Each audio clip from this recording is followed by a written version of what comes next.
Hello, and welcome to the Party Dungeon. This is Dungeon Party. As always, I'm your DM, Blake Peebles, and whoa! Only Michael's here. Oh, no. Oh, no. Or, oh, yes, depending on who you are. What's up? We're in week 2 of vacation time. So, last week we checked in on Turn. This week we're checking on Tether. And the next week, the rest of them. But for Just now, light adventures. just light adventures. Well, yeah, I don't know. Last week wasn't a light adventure. And the joke. Tether's beach vacay. You keep saying that, Winfield, but you're the one who's gonna go on a beach vacay. Yeah. Tether is gonna do something completely different. Actually, I don't know if, like, everybody kind of knew what Turn was up to. I don't know if anybody really has a good idea for what Tether's about to get up to tonight. Neither do I. Do you have any announcements that you want to make before we jump into it, Michael? I unclogged our bathroom sink and a lot of stuff came out of there. Oh yeah, I didn't look at the Snapchat yet.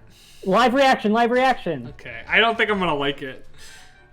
I got home from work today and Michael said, check your Snapchat for something gross. I should have taken video, but it was only a picture. Am I gonna really hate this? No, it's honestly not that bad. Okay, here we go. Oh, loading. My phone is garbage, dude. Oh, that's not... It's like sediment, right? That's really gross.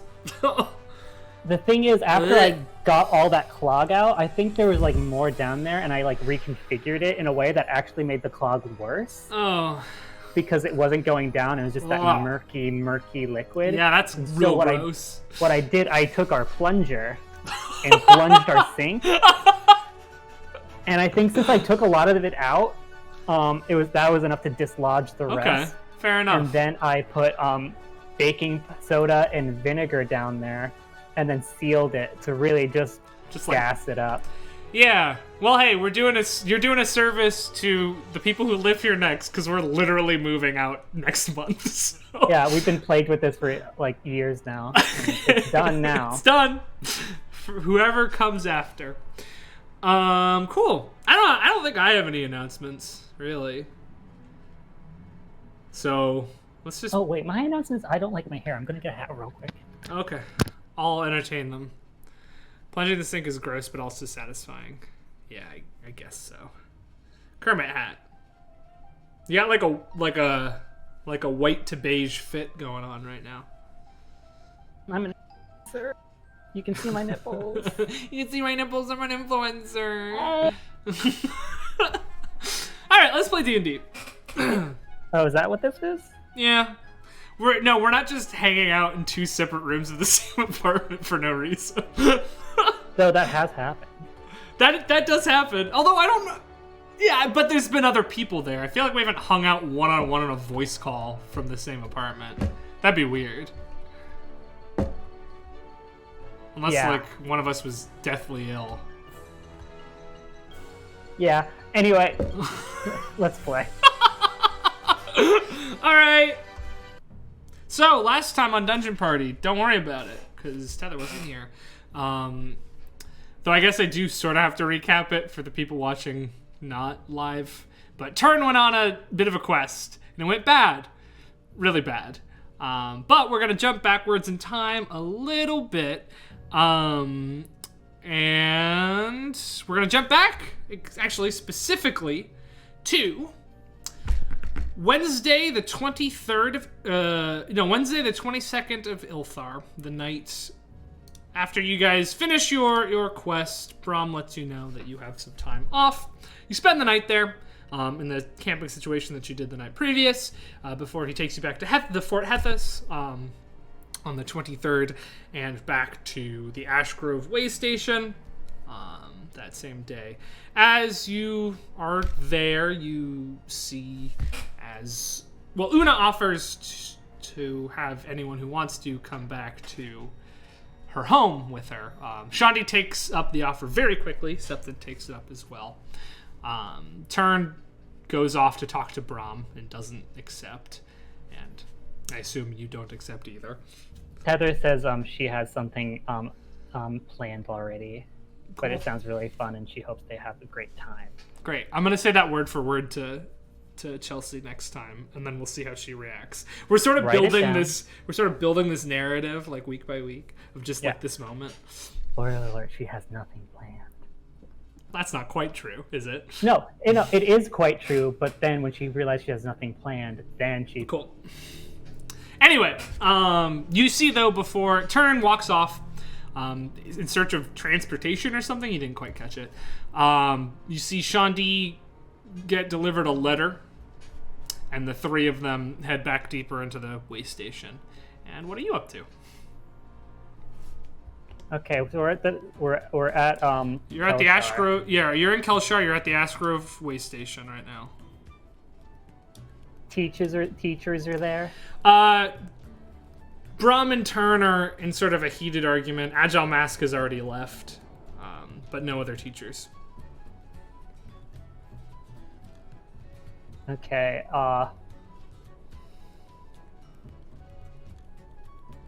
most of the time when we're in Kelshar, Tether doesn't look where she's going and hides with her by holding onto a friend. So I don't think she knows the layout of the town probably doesn't very well.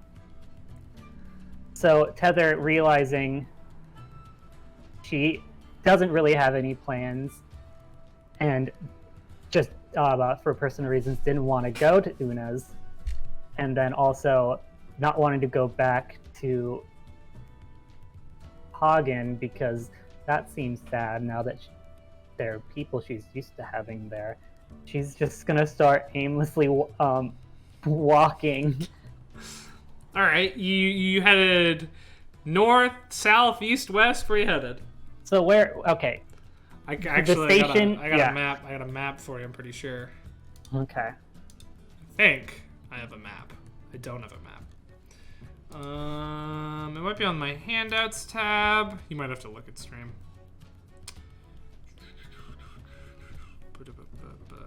That's not.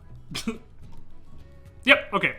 If you want to check stream, real quick. Okay. The delay. Yeah, will this catch is going to be in a about bit of a delay. Second. So Ash Grove, at the very outskirts of Ash Grove, to the sort of western side, is where you are. The cobbles are, and that road leading out of the cobbles is how you get back to Hagen. Flatfish Junction is up where,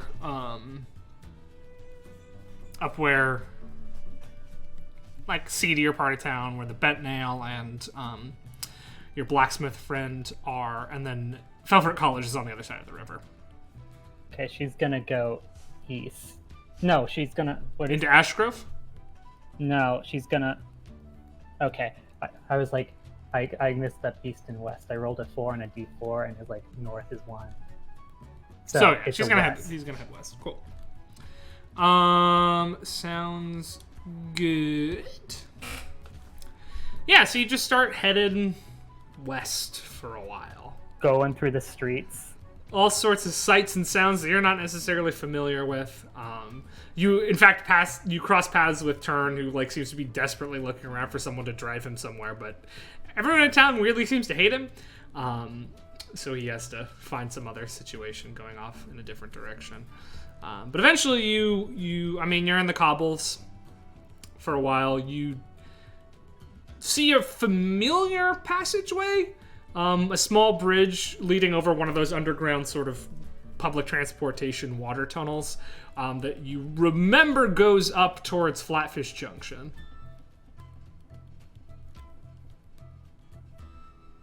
Okay, she's gonna take it. Cool. And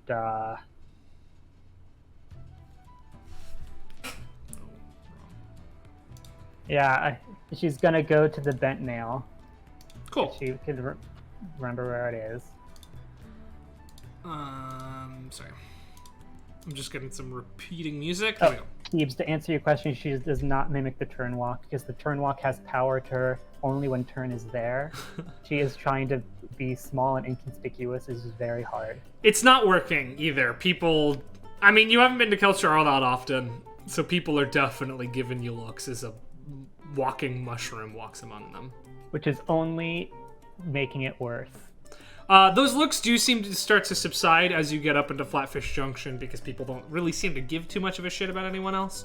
There's also just less people out and about. But I'll say probably the better part of the hour you spend sort of wandering around before you finally find a place you recognize that is in fact the Bent Nail. It's probably like 1 in the afternoon at this point. She's gonna knock. The little eye slot slides open. Who is it? Very deep voice says. Hi, it's Tether. Yeah. And the door swings open. You see that big old barrel-chested Goliath standing in this gross, empty, shitty bar. Oh, do I not have to say the password every time? Oh, you probably should. But I forgot. And he sort of reaches out and grabs you by the mushroom cap. No, that's you. All right, you can come in. Okay, thank you.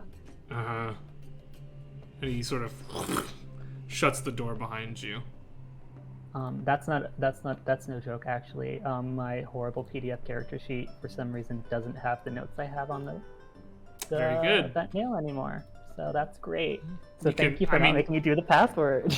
It's all right. He probably should have made you do the password, but you're not disguised as you because you're actually there. It's not an illusion, so he doesn't really give a shit. Yeah. And it's not like he doesn't know who you are. You're a big mushroom lady.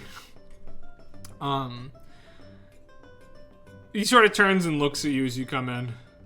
So, you here for any reason? Just gonna look around. It's just like it's horrible, decrepit, bad room. Yeah. Not really. How are you? Cool. Is anyone here? Yeah. No, not in this room. Okay. Can I go upstairs? Not really much up there.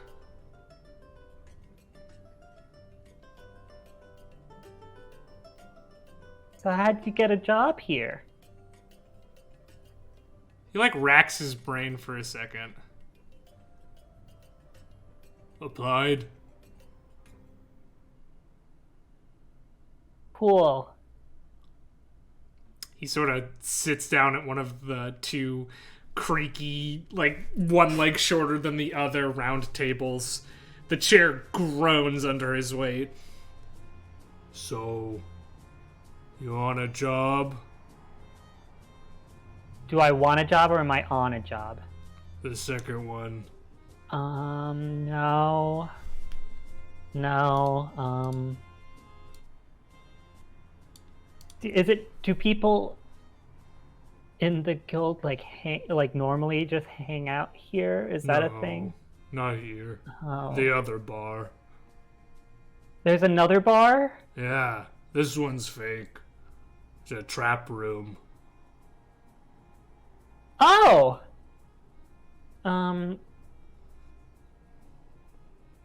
Could you tell me the other bar? Yeah. And he stands up and sidles over to the... I don't really know what direction it would be. He stands over to one of the walls, and he grabs just one of the wood planks, and he sort of pulls it a little bit, and the slats next to it slide open. You'll head straight down. You'll hit some stairs. Follow the smoke.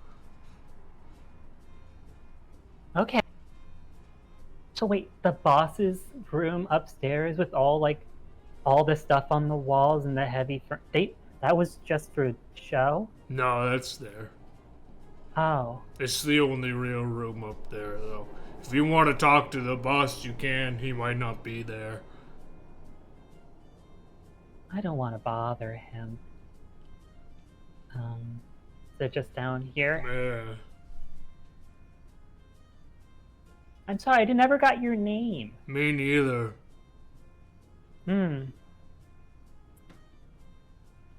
I wasn't named growing up. I think I was. But I don't know. You can see as you start talking about his name, his eyebrows are furrowing, not in confusion, but in anger. I don't need a name. Okay. My name was given to me when I was sacrificed. When I was 13? He doesn't respond. He's just sort of huffing and puffing.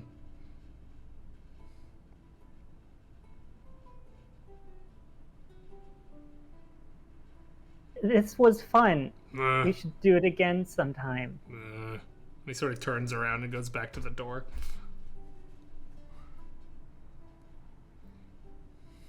She's just gonna look down. Is it just a dark stairwell? So through the door you see a series of it's one small sort of tight corridor, dimly lit. In fact, not lit at all.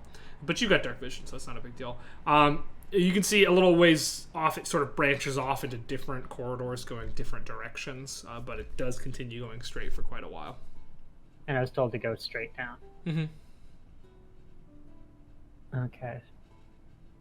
She's gonna walk down slowly, with the same hesitancy of like you're going to your cousin's birthday party, so all his friends are gonna be there that you don't know. Yeah, fair enough. Yeah, so you start heading on down, and it goes for quite a ways. You realize that the actual small storefront of the Bent Nail is not the extent of this place. It probably is the entire city block that you're walking through right now. There's different corridors branching off in different ways. It seems fairly labyrinthine. There's doors on either side. Some of them are open. You can see rough customers sort of unloading stuff inside, and they give you a look as you walk past. It's a little bit of an unsettling walk. For someone who's never done anything like this before. But before too long, you start smelling cigarette smoke, as well as sort of incense, that like deep, rich incense flavor coming from ahead. And there begin to be stairs leading downwards that cross back a couple of times before opening up into a large subterranean room. This room is... It's a luxurious open space, dimly lit, and its air is very, very thick with smoke. There are two levels. There's one sort of balcony level with several tables set up around it, and some open stairs on either side that lead down into a lower area with a large, incredibly well-stocked bar with a gnome standing on top of it handing out orders. As you come in, nobody really seems to turn to look at you. Maybe a couple of the people at the table closest to you sort of look over to you, look a little confused, and then go back to their business. Clearly, if you're in here, you're meant to be in here. Is there an empty table? Not on the top floor. But there is one. You'd have to go down. You probably could get to it, yeah. Okay, she's gonna, as unassumingly as possible, with no eye contact, find the nearest empty table and just sit down. Cool. You sit and you wait, and you don't really recognize any of the people that are around you, and it's uncomfortable.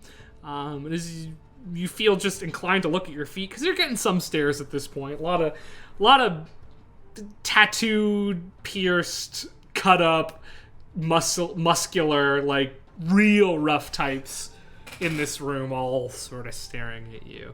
It's like, in the SpongeBob movie when they go into the biker bar. But yeah, Yeah, that's the vibe, except they're not like mad at you being there. And I didn't have to eat cereal without milk. Sure, yeah, I don't remember much about that movie. I just remember the vibe of that scene. No, it was actually he ate Because then they like nails. grow a beard or something. No, what happened was there was a guy who got in and he's like, why do you deserve to go? And he's like, I ate nails. And he's like, what? And he's like, without any milk. And he's like, holy moly. Gotcha. Okay. Cool. That's all I remember. Anyway, yeah. You feel inclined to like look at your feet. Yeah. It's really uncomfortable in here. No, Tether is realizing like, oh hey, I joined this cool group. Maybe I can like regroup and like figure something out with them. The first thing that threw her off was that's not the real bar. Then she realized I only know 3 people. One doesn't have a name, it doesn't really talk. The other one's the boss. So authority figures, that's and then Dima's not there. Not that you can see, yeah. So yeah, she's just gonna sit there. Cool. And yeah, you sit there for a little while before you hear a loud voice from your waist, and you have to turn and look, and there's the gnome that was previously standing on the bar, standing next to you. It says, "You're gonna sit in my bar and you're not gonna order anything?" I am sorry.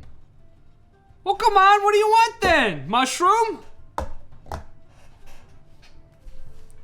You have water? You want what? You come to the basement bar of one of the largest thief guilds in the entire continent, and you order water?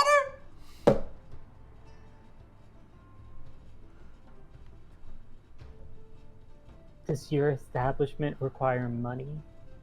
Oh yeah, just like any establishment would. I don't have any. What the? Let this kid in, huh? And he starts just yelling, and people around are sort of like grumbling and I can go. As you say, I can go. There's a voice from up on the balcony that says, lay off him. Lay off her, come on. She's my guest. And you see Dima is like leaning on the balcony, looking over.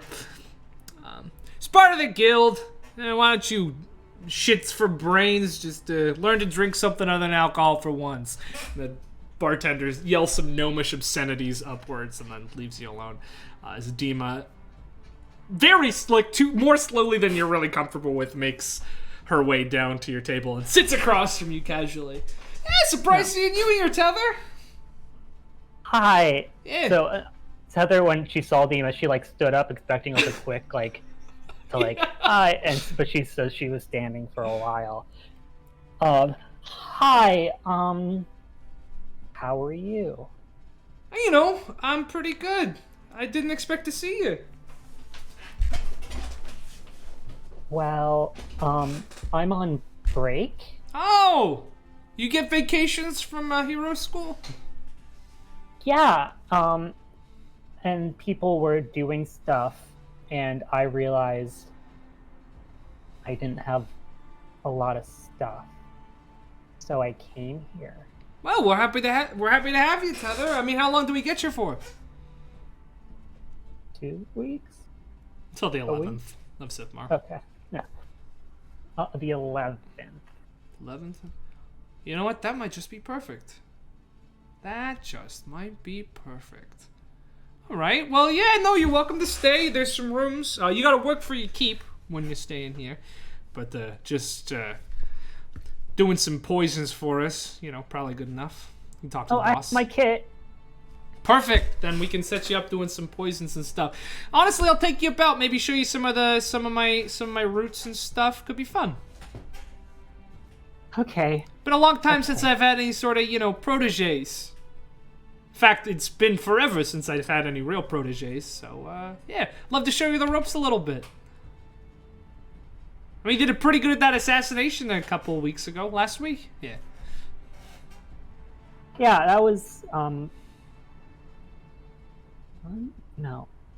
I had a good time. I thought it was pretty fun. Cool, You seem uncomfortable, Tether. Would you like to move to a quieter location? Yes. Absolutely. We can. I'll take you to my room. 1 sec. And she walks up to the bar, says something in Gnomish. The bartender flips her off and then pours her 2 drinks. She picks them both up. All right, Tether, come on. And all the rest of yous, Tether's part of this guild, all right? So don't you making her feel unwelcome. In fact, she's more part of this guild than most of you sorry lots are. So, enough of your sour faces, huh? Her worst nightmare. And then she beckons you to follow and climbs up the stairs. Back into the hallway, down a different set of corridors than the one that you came through. Up to a door, which she just sort of kicks open with her ironclad boot. Iron-toed boot. And you see inside, it's a modest yet well-decorated room. It's got sort of a living area. You can see that there's a bed behind a bit of a partition, and there is a bathroom attached. She sidles over to a table on the side of the wall, deep mahogany, very nice table actually. Definitely stolen, super damaged at the bottom, but she's sort of put things in front of it to try to hide that. And she puts the 2 drinks down, and sits down and kicks the chair on the other side of the table out for you to sit at it. She'll sit.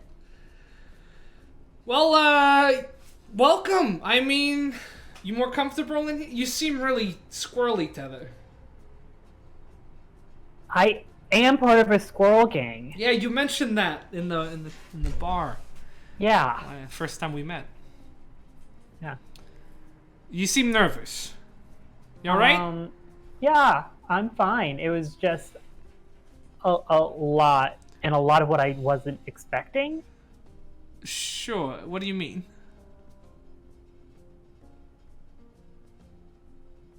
I haven't been subterranean. Oh, well, I mean, yeah. In a while. Sort of, when they say the underbelly of society, they kind of mean it literally in some cases. Yeah, and there's a lot of people that... You know, yeah, we got a lot of folks. I mean, we are one of the largest thieves guilds in the continent, rivaled only by the Noble Folly and the Forked Tongue. So, yeah. It's a lot of folks. Though the amount of people that actually stay at this branch of the place regularly, maybe not so much. But you know, this is the southernmost branch of the alley in Nildor, on this side of the I wrote this down. Sorry. Yep. It's the southernmost branch of the shaded alley in Zymor, this side of the Selvor Peaks. I mean, we got Elgraven on the other side, but you know, we pretty much control this half of the Denovan Valleys, so it's a pretty big meeting up point for a lot of members of the guild, or you know, freelancers that we take in. Speaking of forked tongues, there was a kid in my cult growing up who forked his own tongue to be like a snake. Well, you know, interesting. Yeah, I wouldn't be surprised if those elven bastards did it to themselves as well. Forked tongue. Real nasty buggers. He's dead now.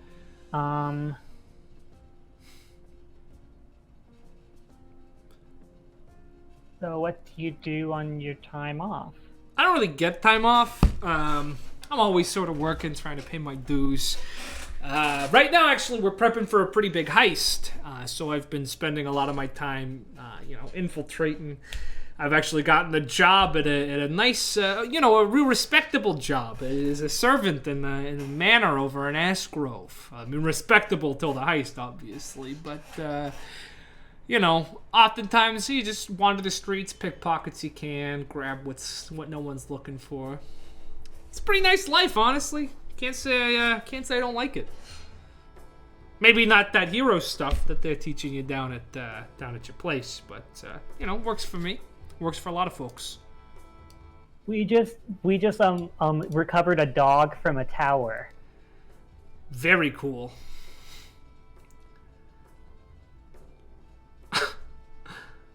So I mean, we got you for a couple of weeks here. I can't help but ask. We're down a man for our heist. We had a bit of our regular guy got poached by corporate, so to speak. So we're down someone for our heist. I was wondering if maybe you'd be interested in joining up. We could use somebody with your skills. I mean, do you want your heist to go well? Yeah. Maybe there's someone better. Maybe, but with the plan we've been putting together, I'm feeling like there's a spot for you in it. Now, the guy we usually have, he's our he can, jump in and out of the ethereal plane, so he was going to be our sort of get in and get out kind of guy. But he's not here. He's doing something else, so we have to change up our plan a little bit. We've got a guard that we need to, not be alive or not be conscious, but not in the big sort of deal way. And you're a bit of a poison person. How good are you at concocting poisons on the fly? On the fly? Oh, yeah. Technically, I can do it in 6 seconds. Well, that's the kind of thing we're looking for. So, I mean, if you could get in there, we could get you some materials. Maybe you take down this guard. Then we have Corin take out the security. I mean, I think it could work. Hard part is getting you in, but, we got a meeting about that later in the week. Could figure something out if you'd be interested. The pay would be great. I could think up maybe like a sleep draft or something. Well, yeah, that would be great. I mean, anything that's instantaneous, that works instantaneously. I mean, just gotta get someone down real quiet, like. Look like what? Like it's like with a blow dart. Perhaps if that's the way you think would be best to administer the medicine. I mean, it can't draw attention. As far as we can tell, it'll be 1 or 2 guards, isolated on their own, so it won't be a huge deal. But the less noise we can make, and potentially the less casualties, the better. We don't want them to know that we've been there until we're long gone. And when is that? That's gonna be on the 1st of Sithmar. There's a bit of a party happening up in one of those Ashgrove Manors. It's a yearly party, and we've been hired to steal some things from the guy hosting this party, and we figured that that's probably the best time to do it. There'll be a lot of people on the premises. Security will be tight. It will not be easy, but it's nothing we haven't done before and we can't handle. Okay. I think you're gonna do great, kid. I really do. Hey. If things go wrong, you will probably be arrested, but you've got connections, so that's probably not a huge deal.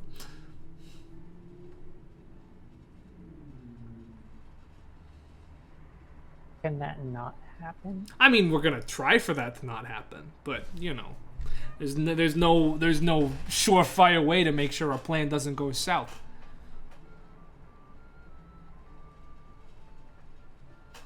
I mean, if things go wrong, you could also just kill your way out of there, but, it's rough. Or they could kill you. But I don't know how likely that is. I mean, security's most likely going to be private guards, and they tend to like to beat you up rather than take you out, you know what I mean? Huh. Okay. I won't let you down. You couldn't if you tried. I mean, listen, most of us have been incarcerated many, many times in our lives. One more time wouldn't do too much. I mean, technically, I've been behind bars before. Well, great, then you're experienced at it. Bars, I've been strung up, I've been buried alive, I've been... What's the thing where you walk, where you, hand in like a metal thing, like a bear trap, and like they light a fire. I don't know. I've never heard of that. So yeah, honestly, no big deal. Now that I'm thinking about it. I can relate to you on 3 out of those 4 things. Yeah, that's just the life of a criminal. Although the being buried alive thing had more to do with the heist we were trying to pull in a graveyard than anything. But Underground passages can be unstable. Oh no, they buried me alive on purpose. And I dug my way out, so I was already inside the crypt. That sort of thing. Ah. Yeah, I'm a burglar by trade, mostly. Good at climbing, good at stealing. So that's whenever they need somebody acrobatic or somebody who can fit into small spaces, that's when they get me. How did you find this place? Well, that's a bit of a long story. I don't know if I know you well enough to tell you the whole thing, but let's just say I owe some people some debts, and this feels like a pretty good way to pay it off. Okay. Drink up, kid. I got you something to drink. She downs it. It's not water, is it? Oh no, it is not water. You gotta put some meat on your bones there.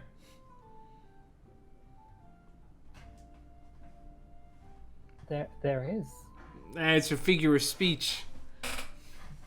You ever had a real drink before?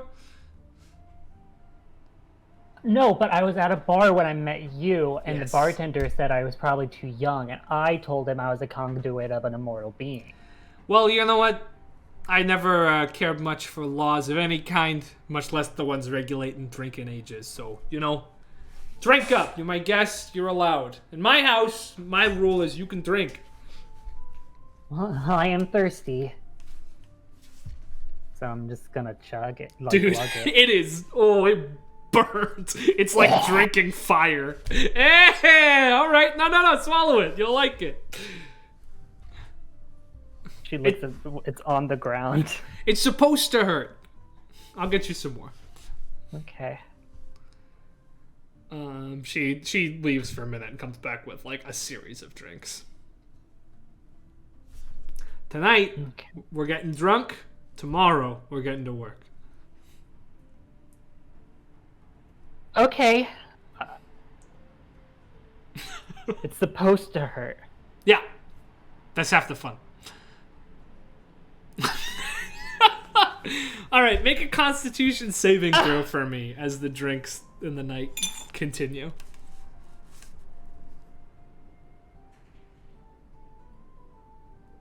Seven. Yeah, you get pretty blasted. It's hard to say whether it's a you've never drank before or if it's a your plant body doesn't really know how to handle the alcohol that is being given it, but you're like 2 drinks in and you're a white girl wasted. I was just wandering the town. Yeah. And it was staring. I didn't like it. Well, you got a big thing on your head there. You ever thought about disguising that? No, people wear hats. Yeah, but that's not a hat. That's a mushroom head. It's great. Don't get me wrong. I love it.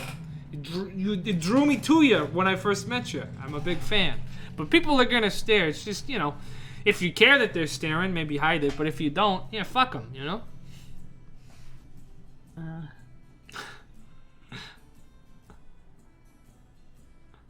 Una invited me to her parents' house. I don't know who that is. And Una's very nice. Yeah, okay, sure. I don't know why. It's just I've met her parents, and they're really nice. But just the thought of her family, it just makes me, I don't know why, it just makes me really sad. No, I get you there, Tether. I mean, I don't do great with families either. Some people got them. Some people know what they're like. Others don't, And you and me were 2 peas in a pod on that one. Get it? Because you're a plant? Most peas have 3. All right, well then you, me, and Goliath up front. 3 peas in a pod. He's nice. He is nice. Just don't ask him about his name. He gets a little touchy. He let me in without the map. Well, He let me in without the password. he's really not supposed to do that, but I'll let it pass because you are you after all. I don't remember the password. We'll make sure to get you the password. There's like long, like the round hats. What round hats? There's like round hats. I'm sure there is, Tether. I mean, and she points to her like the cloth that she has wrapped around her hair in sort of a turban style. There's different ways to hide stuff. A little harder. Yeah, I just got hair up here. You got a whole thing. Well, there's items that can help you. We got a hat of disguise or two. We'll probably lend it to you. In fact, we might have to for the heist, but... I had hair. You did? Yeah. Yeah, how'd you get like this? Like, I don't want to be mean or anything, but you're a freaky kind of guy.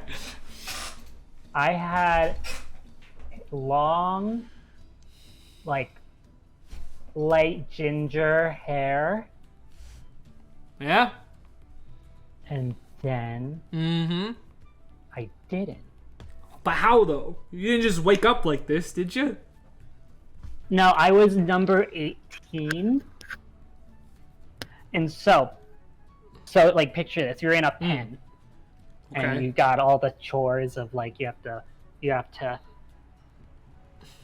Rake? No. Till. Cut. Dig. Hoe. Hoe. Alright. Okay. Yeah. Hoe. And you gotta learn the doctrines. Oh. Of course. Sure. You have to... But how does this make you look like a mushroom, though? Do all your friends look like mushrooms? No, some of them, like, just got, like, bark covering their whole face. I think they suffocated. Yeah, that doesn't sound too good. And some of them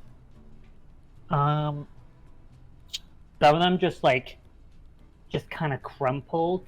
Ooh. Like dirt. Gnarly. So you got real lucky then, being a mushroom. You like it? Being a mushroom?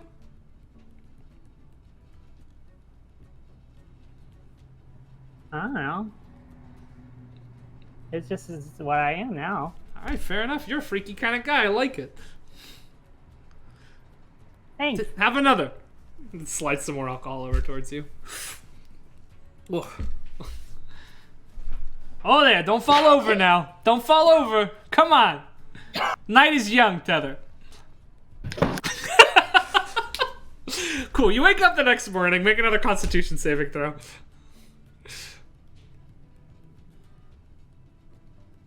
8. You're not feeling awesome. Your brain, everything is sort of foggy, and loud noises like hurt. You're in Dima's bed. You can see that she's sleeping with her feet up on one chair. She's got a blanket over her. You wake up early, and it's, oh god, it feels awful. Like, your brain hurts. You haven't felt this bad since some of the cult torturing.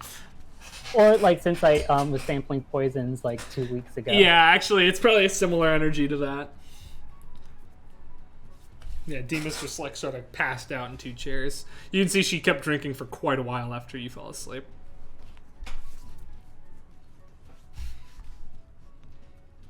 She's gonna do the classic sleepover tactic of being awake first and just sit there until the other wakes up. You and me both.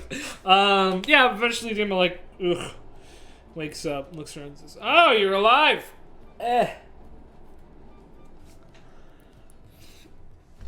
Yeah. So, how you feeling? Like I poisoned myself. You did, but in a fun way. I got the perfect thing. And she pours another drink for both of you. Hair of the dog! Come on! The dogs? No, it's an expression. It'll make you feel better. Drink some more of it. Hair of the dog is when you drink alcohol to get over a hangover. Yeah, don't worry. Just, you'll power through it. All right. Whoo! Oh, so you got a couple options today, Tether. You could get started on your poison making. I could take you out and about, see the sights, see the road, or you could, really do whatever you want, but I would like my bed back tonight, so we're gonna have to get you your own room, which means you're gonna have to start paying for your keep a little bit here. Then I'll make poisons. Great. We'll set you up with a little station for it, and you can just, go for it. I'll be back. I gotta go out. I'm gonna do some rounds. I gotta check in on my job. I'll be back. I'll check in on you later. Maybe we'll grab another drink. Maybe we'll just hang out. Who knows? Okay. All right. So she heads out. She sets you up with a little room. It's a much smaller room than hers. There is a cot on one side of the room, a creaky bed in one corner, and a dark dresser in the other, and that's about it. But you're able to set up your kit on the dresser. They bring in a chair from the crappy bar to put in the room for you, and you can spend your day, making poisons. You can roll for it if you like. I don't really know how the poisoner feat works for you there. It gives me proficiency in poisoner's kit. Yeah, okay. So make a roll with your poisoner's kit. So that's just plus proficiency, right? Proficiency and I think int. But I can double check that. Because it's like a thieves' tools. It's the same thing, Yeah. Thieves' tools, you get proficiency. Yeah, because you're crafting a potion, so I'm going to say it's a nature check with your poisoner's kit ability as well. So nature check. And then you just add your proficiency bonus because you're using a poisoner's kit. If you're already proficient with nature, then... Yep, double it. Yeah. That might not be how it actually works, but that's how I'm choosing to rule it in this game. Because I'm pretty sure that's how thieves' tools work, so... Okay. Unless it's not. I don't remember. Does anybody know how I've been running that? If you do, sound off in chat. Doesn't really matter. Just go ahead and roll it. I can just do a regular nature check. Well, it would be the kit rather than nature. Oh, so... If you're doing one or the other, it's the kit, And yeah, you're allowed to add your proficiency bonus to my campaign. No, that's not how we've been doing Thieves' Tools. How have we been doing Thieves' Tools, Ricky? You know better than I do. I don't pay attention to these things.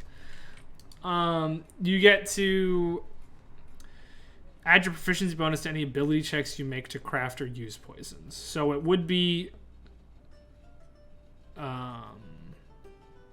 I'm going to say intelligence plus your proficiency bonus. That's how this works.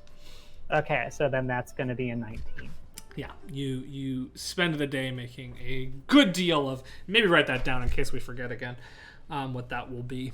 But yeah, you spend a good deal of your day. You're making poisons. You feel pretty good about it with the ingredients that you just have harvested already, that you brought with you in your little kit. And it's likely that you can get more ingredients from various locations within the guild to continue your work in the coming days.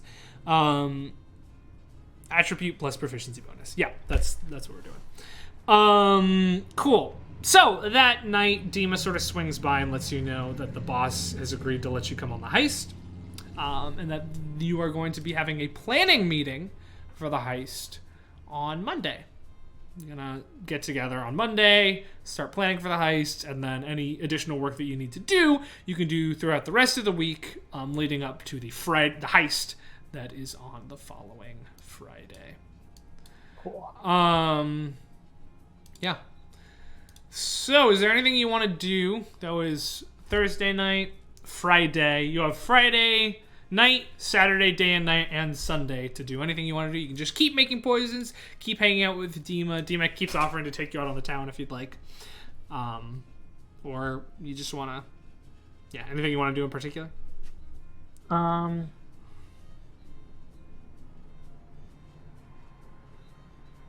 She doesn't feel keen on going out. Cool. So I think she's gonna she has like a task. So I think she's gonna keep keep it done. Great. Making poisons, but maybe... Did we talk about, because poisoner, the feat lets you make poison, which does like 2d8 when you Yeah. applied to a weapon. Well, I mean, with your poisoner's kit, you can make whatever kinds of poisons you want if you have the materials for those poisons. For the poisoner feet, yeah, that's the poison you can make. But you also have a poisoner's kit, so you can do other stuff. Okay. So should I be like saying like what types of poisons I'm making? At this point, they're all just going to the guild. You are making poisons, they're going straight to the guild because that's how you're paying to stay here right now, so it doesn't really matter. Okay, cool. Unless you want to flavor it in some particular way. No, then I'll just keep doing that. Cool. With your 19, it's good for the next couple of days. You're doing really well. Dima, stops by every now and again, just to hang out, talk your ear off while you're making your poison kit. You don't get the sense that she's got a ton of close friends here. You also don't get the sense that anyone has a ton of close friends here. Yeah. It's a business. They're not pals. But she seems excited to have you around nonetheless. You can tell she looks on you fondly, though definitely as a curiosity more than like a friend. You're this interesting person who she brought into this thing, so she has a vested interest in you, but it's not like a motherly or it doesn't feel like when you hang out with Una or any of the other people at the estate.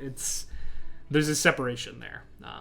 It's a business relationship, even if she is pretty casual with you. You also get the sense that, through her conversations with you and sort of explaining the rules of the road, she seems very eager to like train you. You hear a lot about the other major thieves guilds in the area, and how the Shaded Alley is the most straightforward thieves guild in all of Vernancia. The Noble Folly relies on theatricality, and the Forked Tongue relies on like absolute secrecy. No one has ever seen a member of the Forked Tongue. No one is ever even really sure that they exist, sort of deal. The Shaded Alley really fits into the middle road, and because of that, there doesn't seem to be a huge uniting factor in the guild except for, money. And it makes good money. It's very successful. This branch in particular is really has been doing really well. But there's been a bit of an issue recently because most of this branch's territory, which is to the south of here, has been sort of cut off by a recent explosion of weird crystal energy to the south about 2 days. They're calling it the Crystal Burn. Not only is Wilter's Watch down out there, it's this horrible place. She tells you all about it.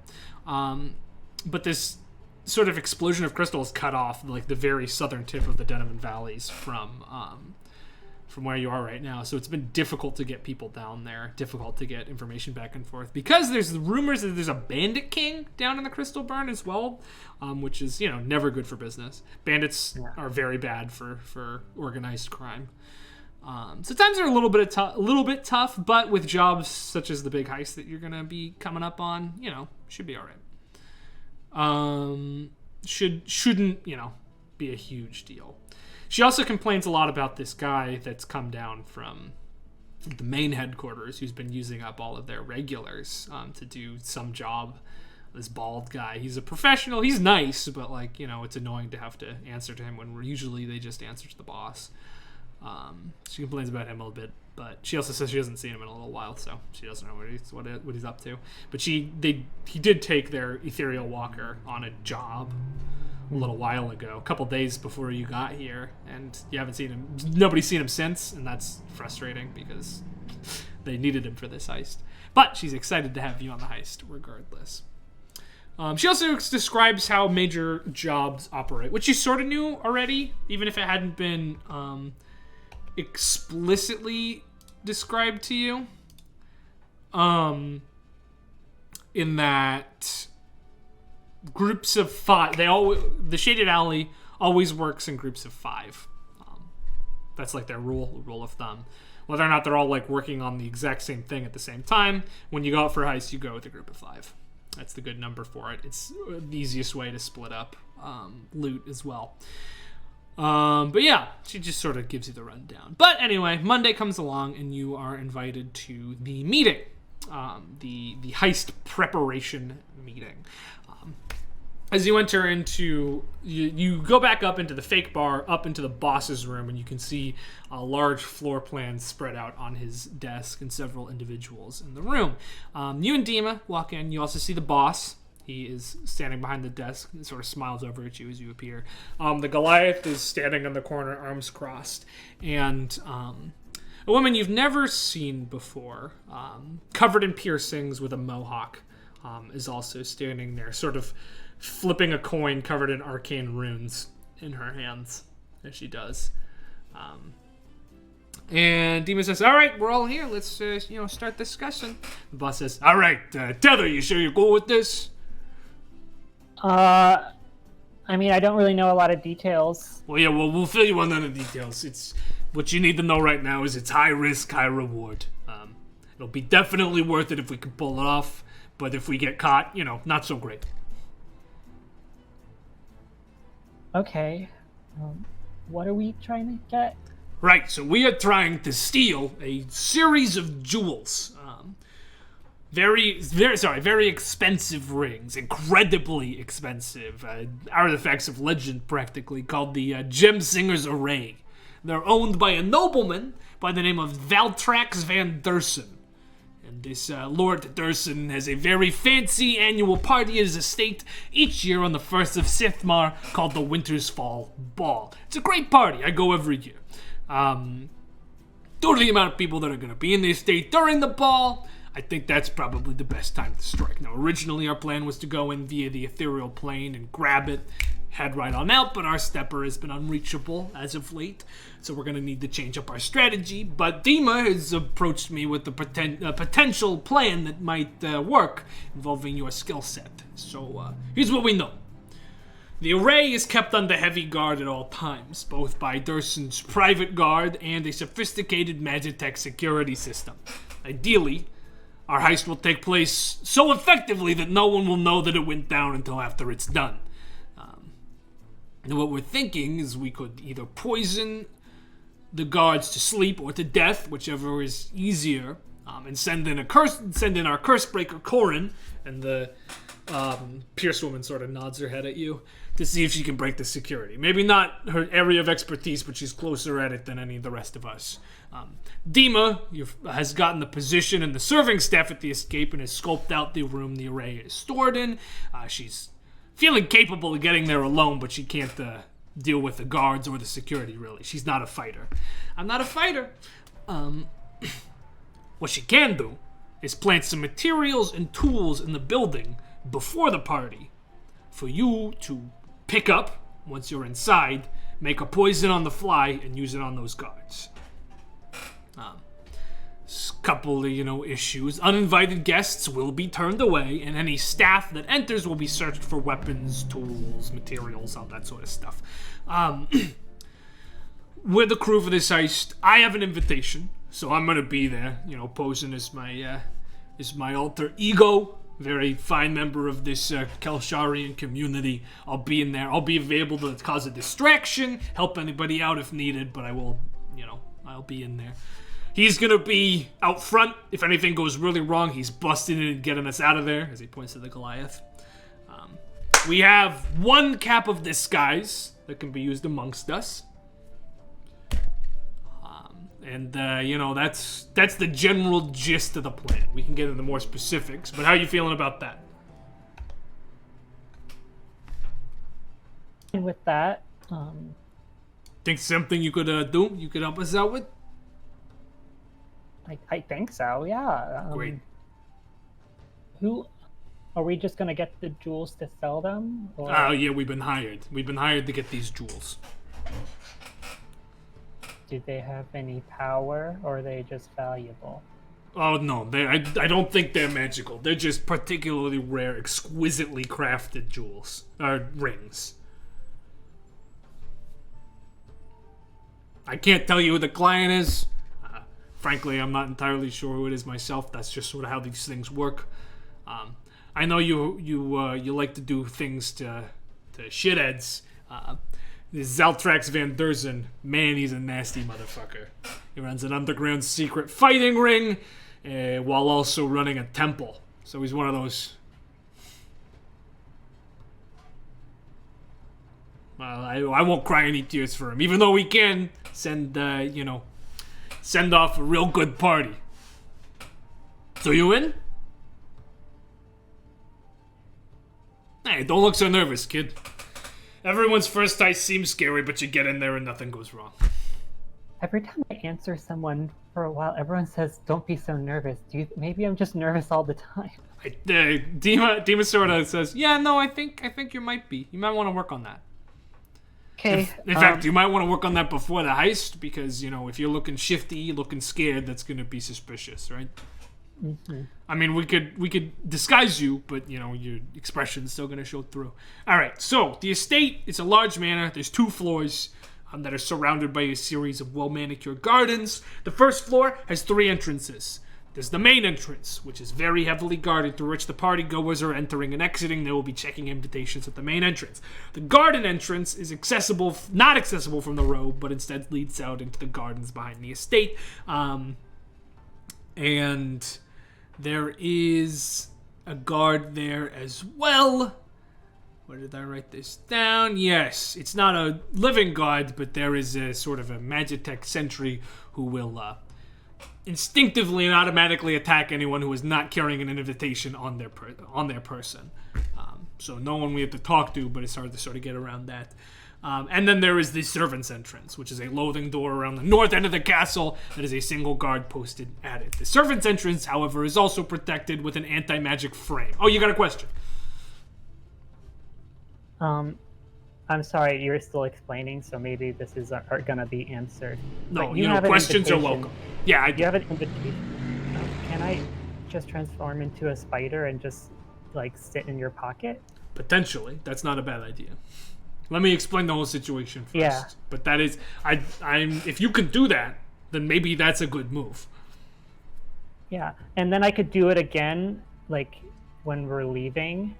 And if I hold the jewels, they'll just be in my spiderness. Now, Tether, that is a good idea. All right, cool. Well, that's good because the servants' entrance, where Dima and Corin are going to be heading in through, it's protected with an anti-magic frame. So anything passing through it that is magically enhanced or altered in any way will cease to be so while passing through the frame. So if you turned into a spider, you'd stop being a spider if you passed through there, but I'm pretty sure there isn't one on the main door. I know a lot of these, fancy folk like to magically enhance their features, so you couldn't have that. Great, that is a good idea. We'll start from that point, but let me just finish up here. There's upstairs windows. They are equipped with Magitech locks so that anything trying to slip through the cracks is electrified, so a spider could likely fit through, but it would hurt. And the garden entrance, yes, has the Magitech sentry. So, and then he sort of flips open the page to the first floor. So the first floor of the estate is going to be mainly occupied for the party. The entrance hall leads into a series of dining and dance areas, all of which have been made up for the party. And Dima chimes in. And several of the walls in the estate have been magically removed, so the main floor is pretty much going to be one large semi-open space. There's a few quiet, dark places on the first floor. The kitchens, there's some servants' corridors, and there's a row of privies in the back of the area. But other than that, fairly open. Right. And from that end, and Dima's going to keep explaining because she's the one who's been inside. There's 3 ways up on the second floor. The first is a main sort of staircase in the middle of the room. Near the main entrance, there's 2 smaller staircases in the corners of the manor, farthest from the entrance. Last is a sort of hedge terrace ladder thing used by the gardeners to get to the upper parts of the shrubbery. You can get up onto the balconies from the garden that way, but you'd still have to get inside. And the second floor of the estate is off limits for the party, and I'm sure they're going to have some guards posted at those areas that'll make that pretty clear. And it's significantly more densely populated than the first floor. There's a lot of rooms, a lot of hallways. There's only one that matters to us, though. It's the center room of the farthest hallway from the main stairs. That is where all of the goods are going to be stored during the party that would normally be downstairs, and it's also where the array is always stored. Any questions so far? And Corin pipes up. Yeah, sir, is that where the security system's going to be, or is it going to be anywhere else along the place? Well, there's some security systems elsewhere, but we don't have to worry about those. All right, sounds good. Dima sort of looks around. Why? Why what? Don't we have to worry about them? Because, well, they're on things that we're not trying to steal, There's other paintings and stuff with security systems. Certain rooms that are blocked and locked by security Magitech. We don't need to go in there, though, so it's not really our business. This is... The boss chimes in. Yeah, we're trying to get in and out as quickly as possible, as quietly as possible. Nobody knows we were there. So the less we have to deal with, the better. Okay. Good. All right, then any questions from the layout there? How did you find out where the jewels and stuff are going to be hidden? I've been working there for a couple of months now, casing the joint. And that was like the rumor going around? Well, I've seen it. I've had to clean the room. Okay. Yeah. Okay. I've had to clean that room several times, and for some smaller soirees that they had earlier in the year, I know that they moved the other paintings in the downstairs area into that room, but the array stays in there. Okay, I was wondering if I should prepare a locate object spell, but I mean, it couldn't, if you're able to do that, it couldn't hurt. I mean, unless you got other spells that you think might be more helpful. We're pretty sure we know where it's gonna be, but like, you know, better safe than sorry at all times. So the security system around the jewels and stuff, is it just like a perimeter? Let me get that. Yeah. And the boss flips over another page, and you can see a sketch. This one is not as like official. The other ones were official floor plans. This one has clearly just been sketched out.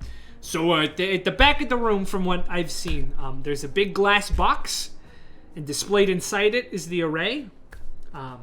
You touch the box or the glass. You touch it. You move it in any way. That's gonna set off the security. I don't know what happens when you set off the security. I'd imagine there's some sort of alarm, but I don't know what else. These are some of the runes that I found, and she sort of slides down another piece of paper, and there's some runes. Corin brushes like pretty violently past you, like nudges you out of the way, looks down at it for a little while. Yeah, no, there's an alarm. There's also a deterrent to the person who's trying to steal it. This will fry them. Anybody who's trying to move this box when this security is active, they're going to get a real bad blast of some sort of magical energy. So we got to make sure that this thing is disarmed before we even try to open it.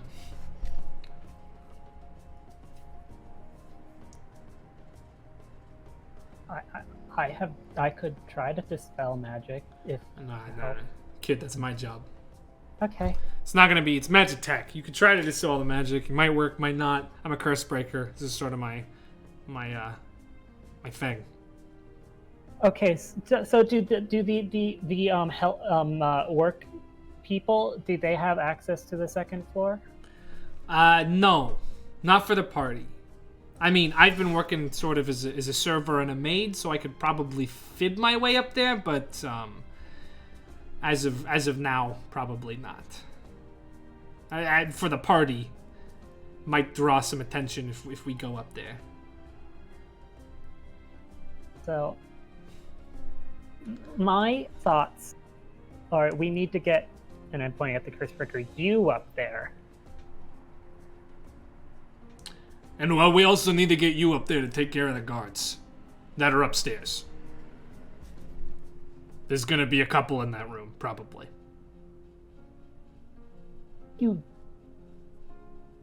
What if it's before the party?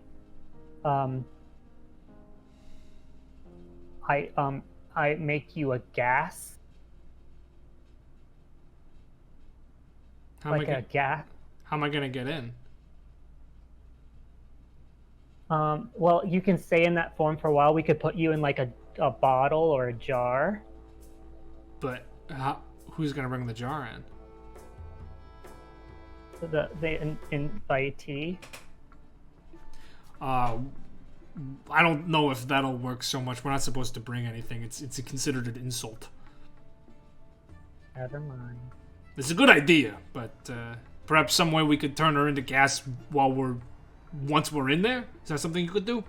Well, I was thinking about quick D&D rules question. Spiders are slow, but Very, if very I cast But if I cast like Long Strider on myself, it's non-concentration and then transformed into spider. It increases your movement speed by what, 10 feet? Yeah. From like 3 inches. So you'd still be very, very slow, but you'd be faster than you would be normally. So like 10 feet besides 3 inches every 6 seconds. You'd basically get 10 feet every 6 seconds. If you're like spider sprinting, not worrying about being stealthy.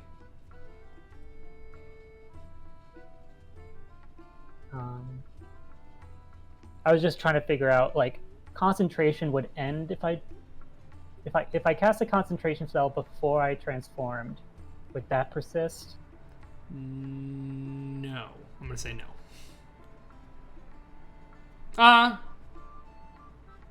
mean, actually, because you're a druid, I don't know if it's a moon, specifically Circle of the Land or Moon, whatever the wild shapey one is, that lets you. I don't know if it's let me just look up. I don't know if it lets you cast or lets you do the thing. I know you can't like cast call lightning and then turn into an animal and continue to call lightning.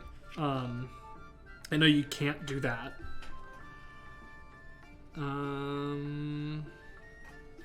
It's not that. Let's look at it. Alright, wild shape. Gain statistics transform. You can't cast spells.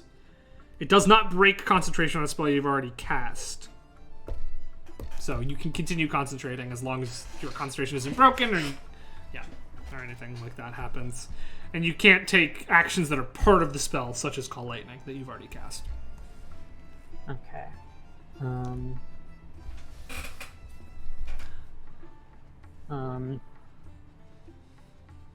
This is me thinking of a plan. So no, that's fine. Dima's also gonna say, what I could hide some poison making materials inside the party for you if you want to get in as a spider, and then pop into yourself, pop on that hat of disguise, grab the poison making materials. Okay, find like a secluded corner, or like go to where you. Well, I'd have to place them wherever I'd be able to. I'd let you know where they are before we go in, but I'd have to. I don't know where they'd end up being. Wherever I could get them, but hidden places, whatever materials you need, I could hide in several little caches around the place. Would you possibly have like servants' clothes, or would that be part of? Well, we've got the one cap. We've got a cap of disguise, so okay. You could use that to disguise yourself as whatever you need it to be. It's just there doesn't seem to be much of a way to get you in while wearing it. But what if you can get in and then put it on? That works fine. Okay, cool. So we could do that. I could also. I can always cause some sort of a distraction to get a guard away from one of the staircases in order for you guys to get up. I mean, that's what I'm there for. Well, that's what I was thinking. If I cast, how long does Pass Without Trace go? Let's see. An hour. Okay, if I cast Pass Without Trace before, that would help me as spider to find a secluded place to like put in, and then if we're running up the stairs, it would help you two into getting up there sneakily. Absolutely would. And then if I can cause a distraction of some time, get a guard away from one of those staircases, then if you guys are sneaky, then that's definitely a good way to do it. Let me just check real quick if the cap of disguise requires concentration. Because I don't entirely remember off the top of my head.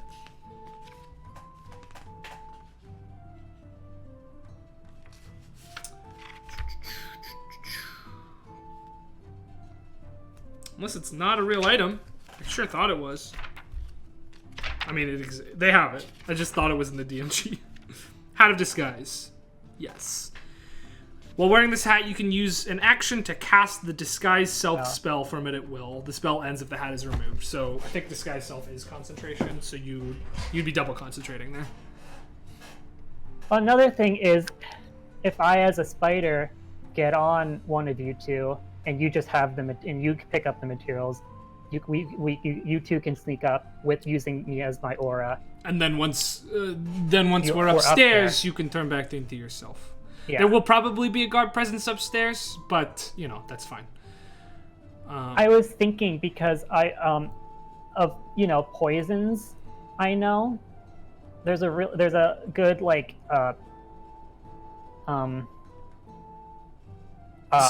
disguise self is not concentration, so oh, it's not. So you could do pass without a trace and have disguise self up.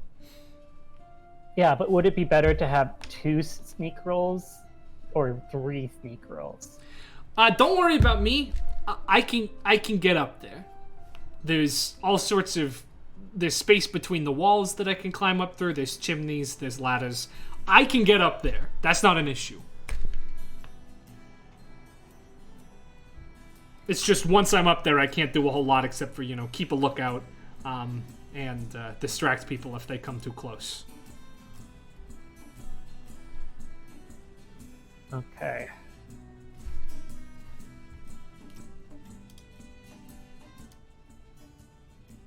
So yeah, I could just either or, either I turn back lower floors, which I think might be harder to find a secluded spot if there's a party going on. There's the bathrooms. There's a row of them in the back. I'm just worried of no matter what I've disguised that, someone might be like, who are you? Or are you just supposed to be here? Oh no, it's definitely possible. I can tell you that they definitely don't know what their servants look like. Other servants might know what the servants look like, but I can always vouch for you. Also, I mean, how you said you can make a poison effectively in 6 seconds, right? Yeah.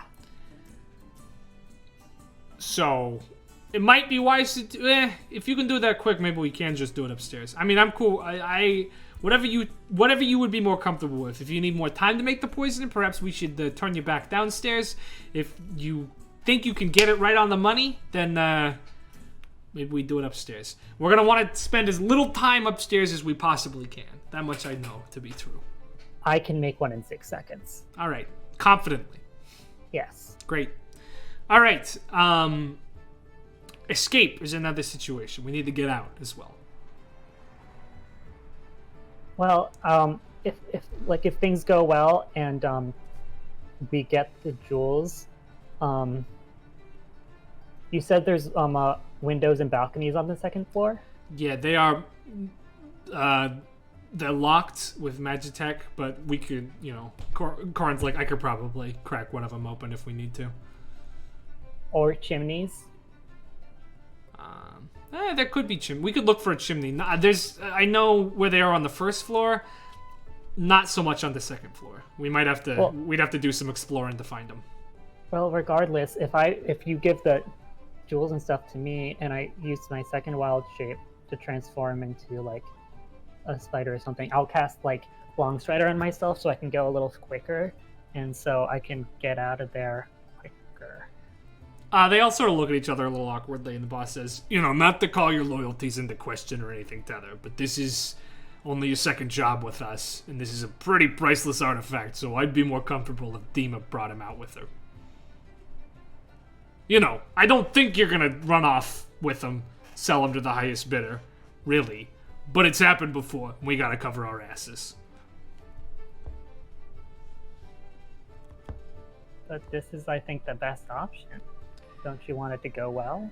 We want it to go well, but we've been burned before. You can't be too careful in this line of work. Fine. So if we give it to Dima, we can crack a window open, and I'll turn her into a gas, and she can float out without being seen. All right, I'm cool with that. Good to be a gas. Can you turn all of us into a gas? I don't think so. So then how are you and Corin gonna get out? Well, I can, like I said, I have another wild shape, and I can do the whole spider. I think I could get out. That's sort of my expertise, climbing down sneakily out of places. Why don't you turn Corin into a gas? I'll get out on my own, and then you can do your spider thing that you want. We'll meet up back here. Okay. All right. So how many guards would there, like, It's hard to say. I mean, overall, 20, 30 maybe. Upstairs, one to three. because if there's multiple, a lot of poisons can be inhaled. Do you think someone could, like, make, like, a thing I could pour it and make it a smoke, like a vapor bomb, so you can get all three if there's three? We could. I could talk to some people, see what we can do. Yeah. All right. That's why if there's multiple, we could, like, get all of them. Perfect. Yeah, no, I like it. All right, so Corin and Dima in through the servants' exit. Tether in through my pocket. You wait outside. The Goliath, he's like just still standing in the corner. Wait for a regular signal. You know, if it happens, come busting in, start cracking heads. Guards, mainly, try to avoid the nobles. We don't want them on our case. He sort of grunts his acknowledgement. Tether I get Tether to the bathrooms. Tether becomes Tether again. Cap of the skies. Get your ingredients. Get your ingredients. It points to you. Get your materials. Points to Corin. Get the two of you upstairs. I can make a distraction to get you up there. Once you're up there, take out any guards. Take out any Magitech security. Crack that window. You fly away, you do your thing, you become a spider. We all meet back here. Happily ever after, much, much richer. How's that sound? Oh, I thought if you met up with Corin in the bathroom, you can just transfer spider me there. That way, Corin can use my sneak buff. Well, also there's less people to be keeping track of.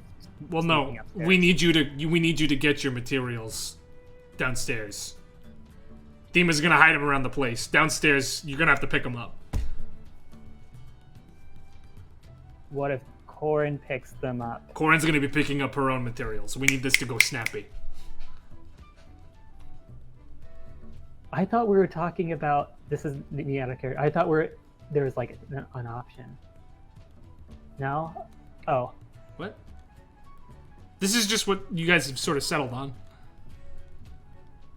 No, okay, never mind. Then yeah, that's the plan. I mean, if you got a better idea, let's hear it. Says him to you as you ask questions.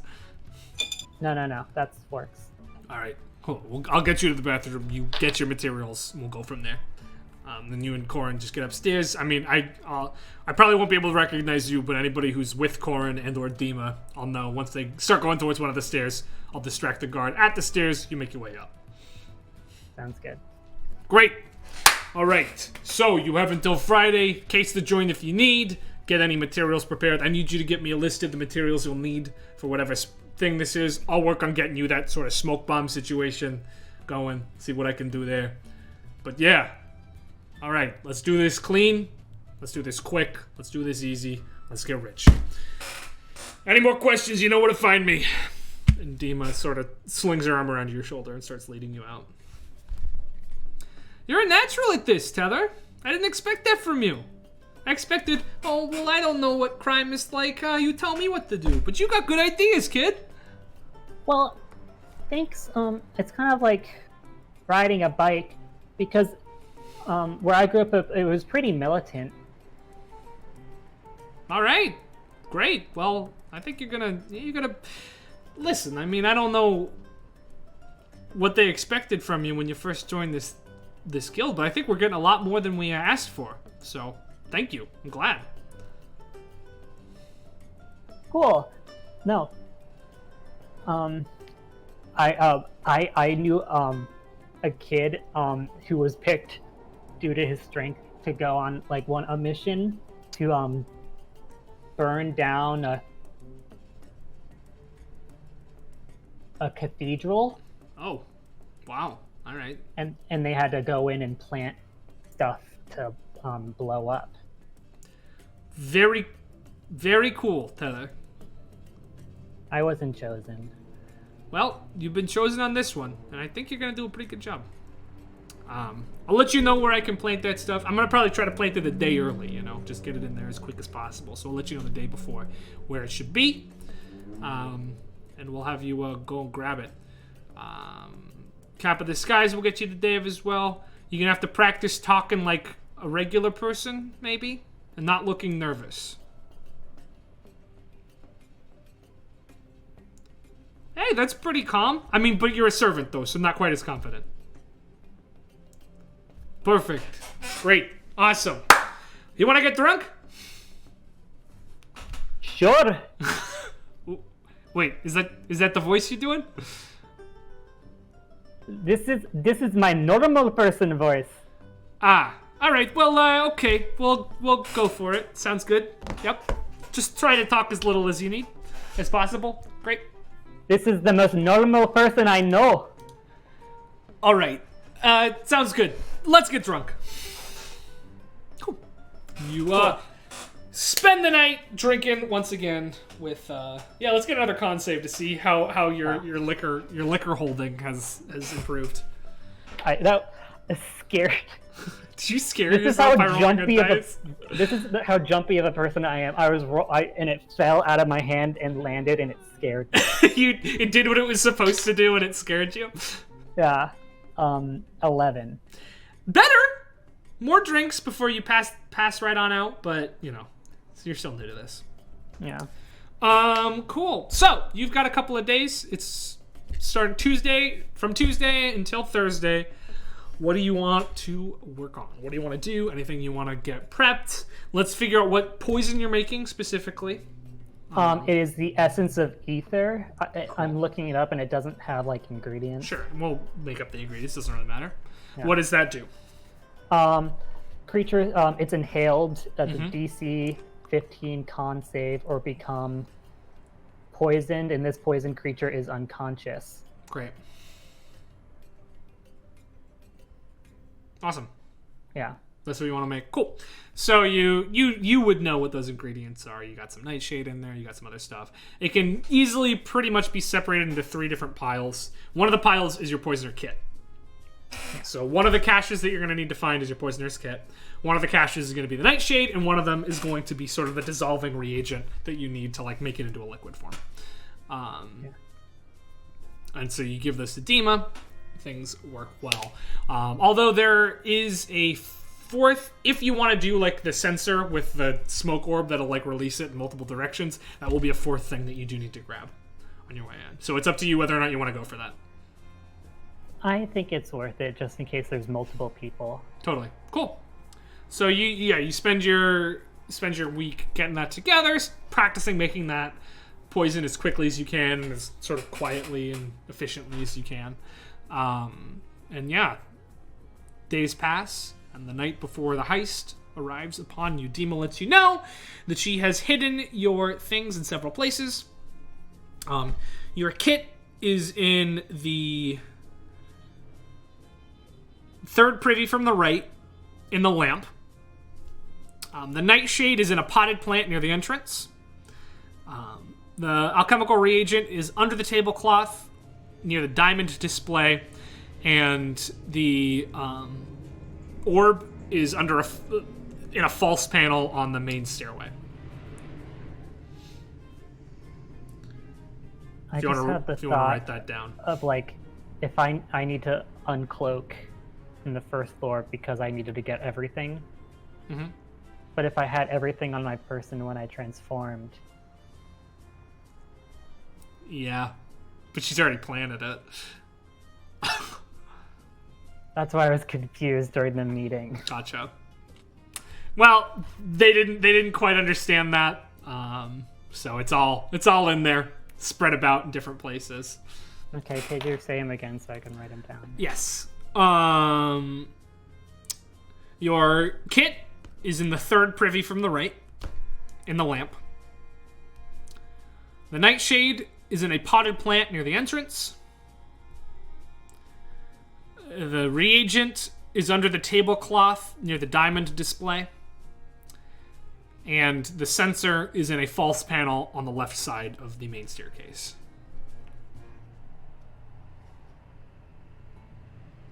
Okay.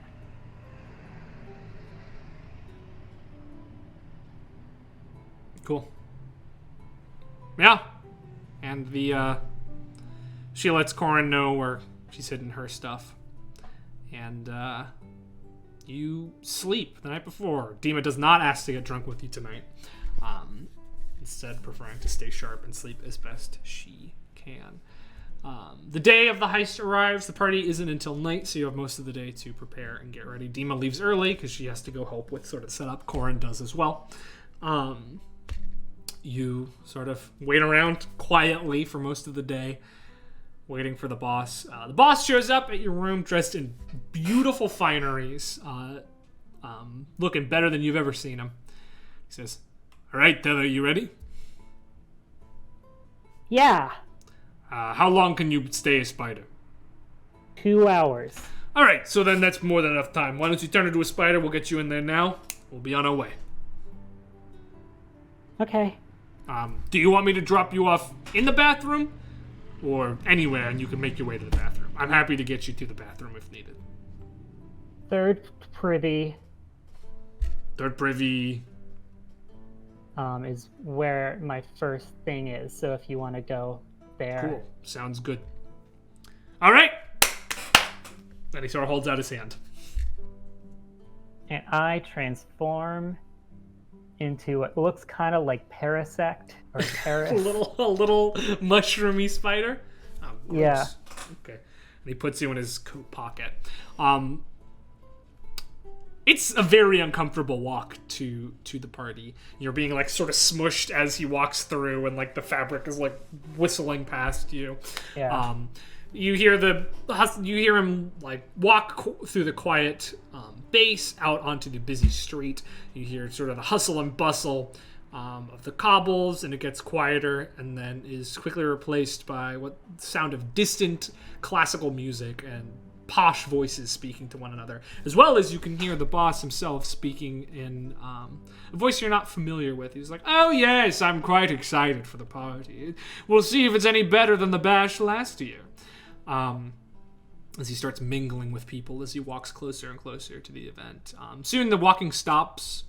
You get the sense that he's waiting in a line as he continues to talk people before and behind him, and slowly make his way forward until his hand fishes into the pocket and grabs the invitation that you've been right next to this whole time, and he holds it out. You hear a voice say, "Velian Carrero, welcome. Please enjoy your stay." Thank you kindly. Can you say that name again? Velian Carrero. Might be familiar to you in Winfield. But he puts the invitation back into the pocket, grabs a gold coin and flicks it to the guard. Flattery. Makes his way in, and the music becomes quite loud. It is beautiful, classical music. You can hear people mingling and chatting. Many people begin to talk to him as he says, "I'm afraid I forgot to use the privy on my way here. I must make my way to the back. You'll understand." Quite a while passes as he makes his way through this room before you hear a door shut, and the hand reaches into his pocket and pulls you out. And you can see now that you are in a bathroom. He says, "All right, Tether, I'm going to put you down on top of the toilet. All right, and I'm going to leave." He flushes it and says, "Good luck." And he opens the door, closes it behind him, and heads on out. Transform. You Is there are a lock on the yourself door? again. There is not a lock on the door. Okay, so then I check the lamp. Cool. You check under the lamp and you can see, yep, your kit is in fact up there. And the cap, right? The cap, you already have the cap. They just gave it to you beforehand. Okay, cool. I'll put the cap on. And what do you turn into? You saw Dina's like serving clothes, so you know what clothes to wear. Okay, in those clothes, a wood elven woman with long, light ginger hair. Aw. All right, elven Tether. You appear. You look down and there's like, you look into the mirror and there's just sort of this odd sense of remembrance that sweeps over you briefly, but you sort of shake it off. You've got a job to do. Can't deal with that trauma right now. Open the door. And Yeah. the noise sort of hits you as just people dressed in beautiful, elegant finery are all around you, talking to each other, mingling. You see several people dressed like you bringing trays with drinks and food around. Cool. What are you up to? Okay. Do we have the lay of the land? Yeah, I mean, there's just a large... I don't have a map for you. Okay. You don't really need one. It's a large area. You can see that there's several tables with food set up on them. Make a perception check for me. I can do that. I'm good at that. 17 plus 8 is a number. It's good enough, is what it is. 25, yeah. You can see pretty much all of the landmarks that that Dima pointed out to you. You can see a crystal display. It's what you would get if you turned a chandelier upside down on purpose and put it on a table. It's made of diamonds and crystals, and light is refracting through it and creating beautiful sort of luminescence all over the room. You can see that there are 2 potted plants on either side of the entrance. And you can see the main stairs. It's hard to make out a false panel, but you know the left side is what you're looking for. So, what's like... I'm trying to do like a good path. Yeah. Because, You sort of path it out. I mean, yeah. the stairs and the entrance are very close to each other. The crystal is, if you're in the bathrooms over on, say, like the left side, left and back corner of the manor, the crystal is on the mid-right side. And then the entrance is center across from you, and the stairs not too far away from that. Well, I'm thinking of doing stairs last. And since the plants and stairs are close, right? They are, yeah. Then I'll do the crystal first. Cool. All right, you start heading over there. Are you just gonna walk? What's the plan? Do I see where people are grabbing trays? There seems to be a servant's corridor leading elsewhere that people are... Once there is an empty tray, they head down into.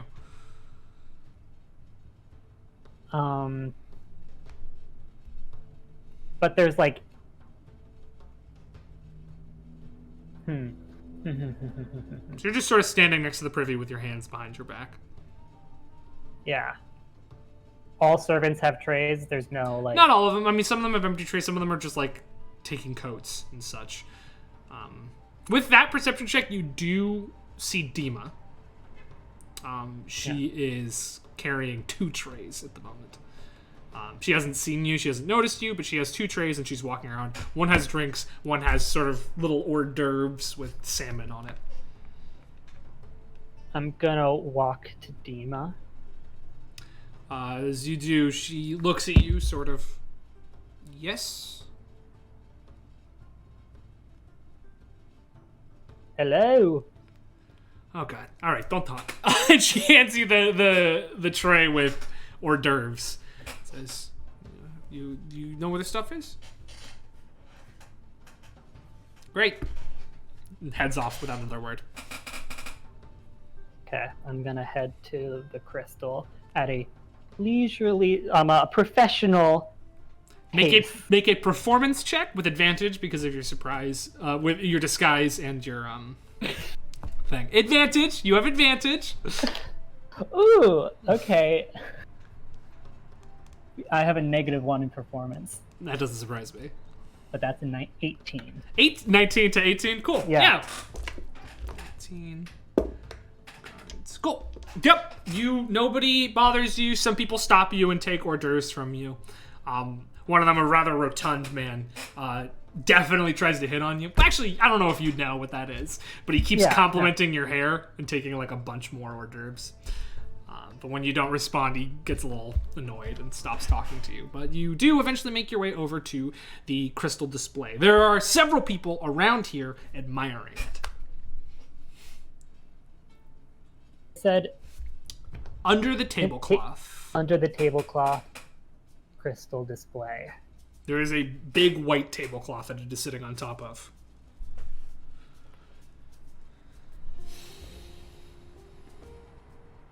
I wish I had more heisty music. This is just sort of our standard music, but...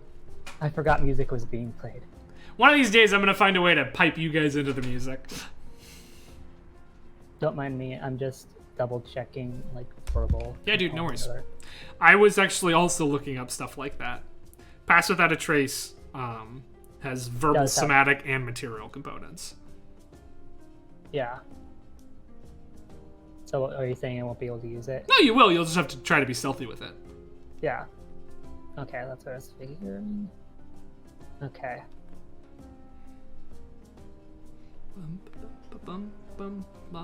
Party seems to be off to a great start. You can see the boss, or Velian as he's calling himself, like he is the center of attention in his corner of the room. People are talking to him, chatting with him, and as you look around, you do see standing in the center of the main stairs is a very severe looking elven man. No, he's a human. He almost looks elven, but a very severe looking human man. You can see that he wears the insignia of Bahamut on his, which is a very, very fancy holy symbol of Bahamut over his finely tailored tuxedo. There is a woman on his arm who's probably half his age. Both of them are standing, sort of looking down over the crowd, nodding and smiling to folks who wave up to them. Okay, so this is my plan. So, would I be able to use shape water to make a drink that someone is holding spill? Let me look up the text of shape water.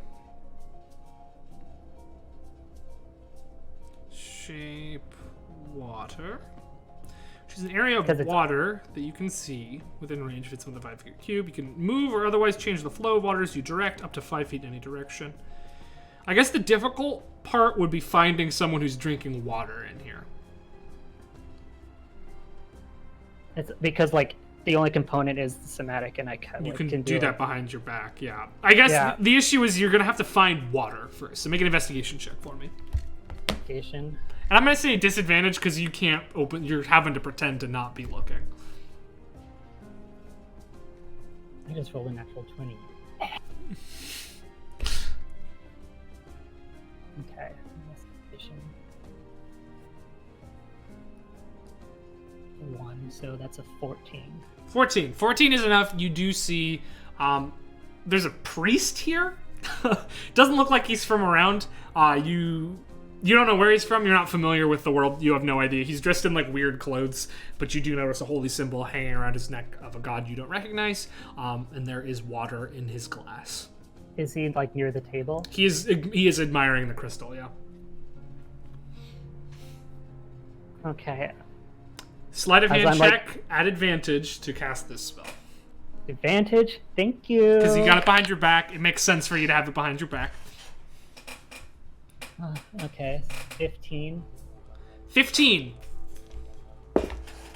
Cool. Yeah, you cast the spell. What do you want the water to do? I just wanted to tip over. Cool. The water sort of sloshes out of his glass onto him, away from him. What do you? Away from him. Cool. Floor goes. Oh heavens! And I'm gonna. Let me help you with that, sir. Oh, thank you, my child. I'll bend over, put the glass in my tray, and then I'll start cleaning up. Cool. And he says, bless you, and then sort of wanders off to help someone else, or to find another glass of water. Yeah, he's gone. The people sort of looking at you, but then they quickly lose interest, and they continue to either look at the crystal, head elsewhere. Okay, since I have this vantage point, could I... You look up, and you can see strapped below the table is the alchemical reagent. Yeah. Could I grab it? Stealth check. Is this one an advantage? No, it is not. The DC's not as high as it would have been had you not done anything, but... Well, that's reassuring. Remember, you can't guide yourself, isn't that a thing? No, I can't guide myself. Yeah. Okay, 15. 15 is enough. You sort of, as you wipe it under the table, and you manage to, you put the tray down, you wipe, and you grab the reagent, stick it into your clothes, continue wiping, and by the time you finish cleaning it up, you have secured it on your person. As you stand up, none of the guards are looking at you. Nobody's so much as looking at you at all. Though you do notice that Corin, actually, let me roll for Corin. Corin has 2 things that she needs to pick up. Good. Cool. You don't notice Corin. That's good. Cool. What are you heading for next? Plants. Plants. Cool. You head over towards the entrance. Now, the entrance is a very populated place right now because that is where people are entering and exiting from. The people up on the top of the stairs are looking directly at the entrance as well. There are 2 plants. Okay. Dima didn't she didn't specify. And you didn't ask for clarification.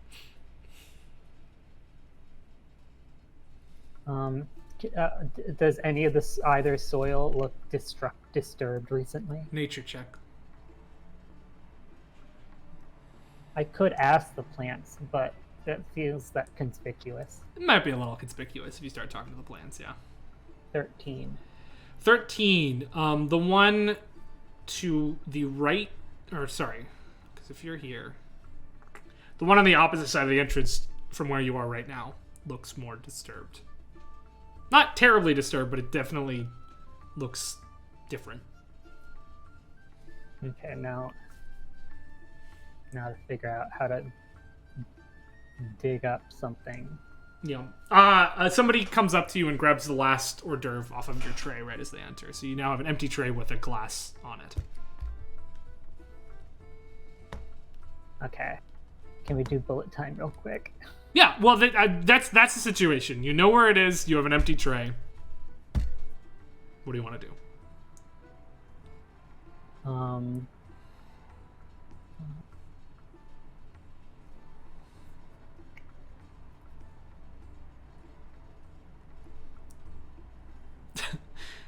Also, good job on rolling higher than a fucking 1 ever in your solo session. Advantage is nice. Well, you didn't have advantage on your stealth check, and you still rolled higher than a fucking 1. I have rolled 1s. I know. I'll say that. But, it's a breath of fresh air after last week.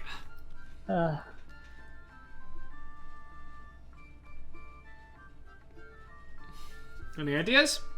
You are on a bit of a time crunch. I know. It's hard to think on the fly when you're on the fly. That's sort of half the challenge. I know. I told you I'm not good at it. Sure you are. Well, I think I'm gonna have to drop off the tray and collect new stuff. Cool. If you want to go ahead and do that, that's easy enough to do. As you know where it is now. You make your way back towards the servants' quarters. You head down. You pass some people on the way, and there seems to be a place in the kitchen where you put empty trays and pick up new trays. You can either pick up a tray of drinks or a tray of hors d'oeuvres.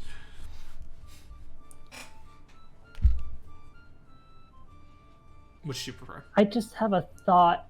Mm-hmm. If I were to cast plant growth on that particular plant. No, that's a dumb idea. No. Let me look up the text for plant growth. What would you want to happen? No, it's not going to work. I just read it. But my thought was like, if I can make the root system and everything grow a little bit, I could like have it like peek up over the soil.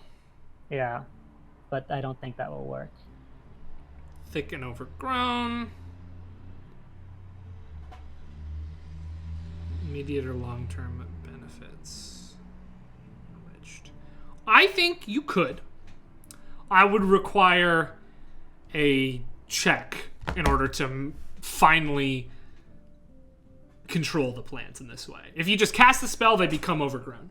But I think you could, with the right finesse, grow it very specifically to be the way that you want it to be. That would require from you a nature check using your wisdom modifier after casting the spell.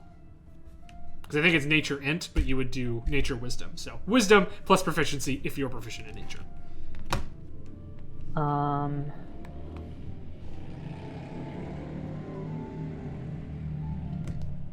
So you could do that. Okay. So I've collected stuff. What do you want, drinks or hors d'oeuvres? I think people want drinks more when they enter, and that's near the entrance. Fair enough. Cool. So you grab the hors d'oeuvres. The drinks. Oh, you got the drinks. Okay, cool.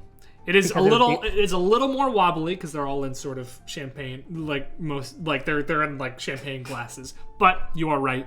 There's less hors d'oeuvre carrying people around the entrance, more drink carrying people, so you're definitely gonna blend in a little bit better. Okay, and since like there's a range on it, I feel like there's a verbal component, but like if I do it far away, like near the servants' quarters where no one is there, like I can even wait.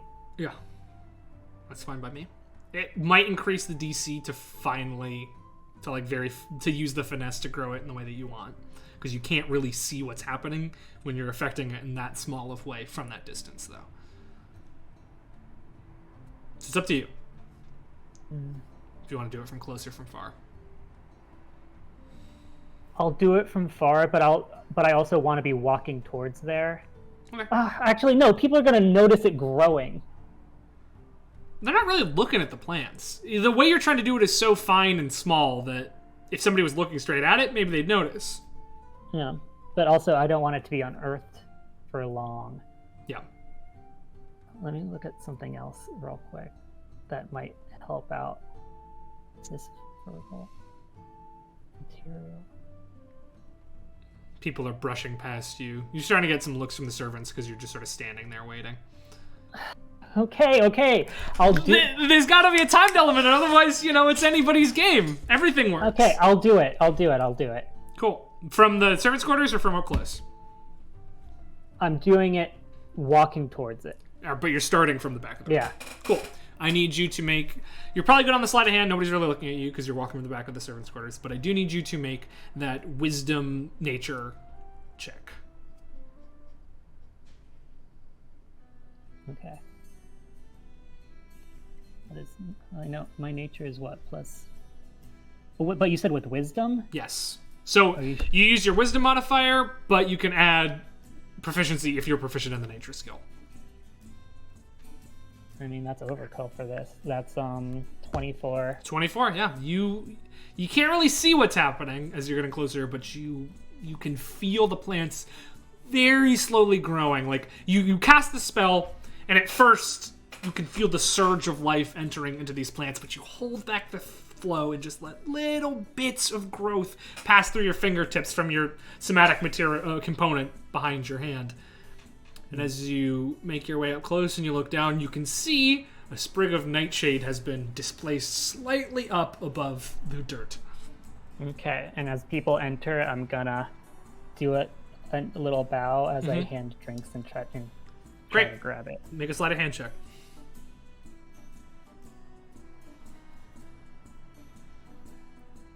Up.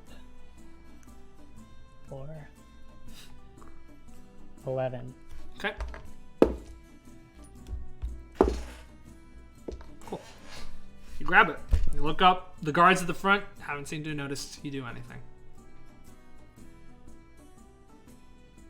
You're making me nervous. But you have it. It's in your clothes. You have it. It is on your person. Okay. And the last one is stairs. Stairs, yep. Side panel, false panel on the side of the main stairs. I'm gonna start heading my way there. Yep, it's pretty close, just a couple of paces away. I have a question about Pass Without Trace. Mm-hmm. Like, if you cast it on yourself, it's not like you're suddenly like blurry or something, right? It's only like when you start trying to sneak. Yeah, it makes it easier for you to sneak.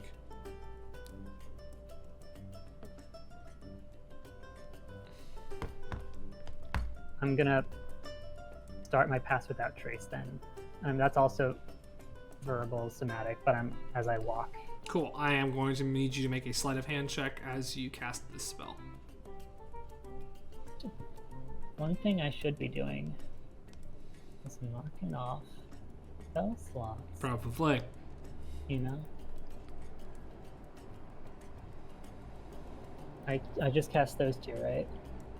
You cast Shape Water, which is a cantrip, Plant Growth, and Pass Without a Trace. Yeah, then yeah. Cool. One wild shape.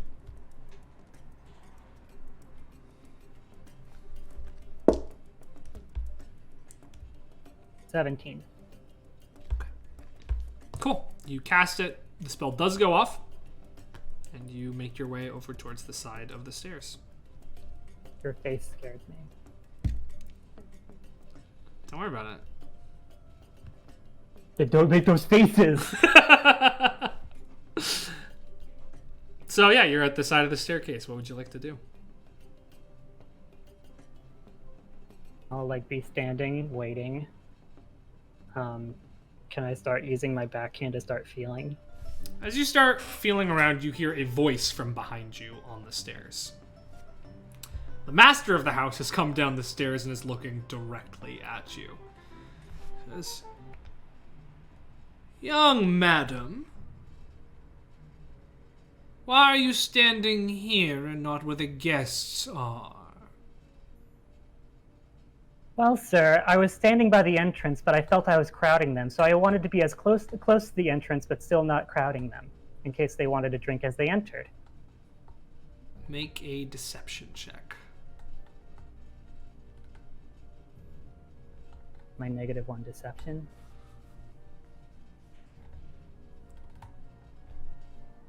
$18. Natural 1! Hey! Woo! This motherfucker's been rolling well, but that's the one where it counts. He goes, very well. Suppose that's why we pay you servants the money we pay you. Carry on. And his worries abated for now. He returns back up to his place of propriety above the stairs. You sweat, just like they can't see it because of your disguised self, but you feel that you are just covered in sweat right now. Milky white sweat. It's horrible. Good thing it's not visible because of your disguise. All right, you continue to feel around, and you. What do you mean feel around? Like how are you trying to tell the difference here? Well, they said it was like a false panel. Yep, false panel. So like either there's a groove or like something you press. Cool. Make an investigation check.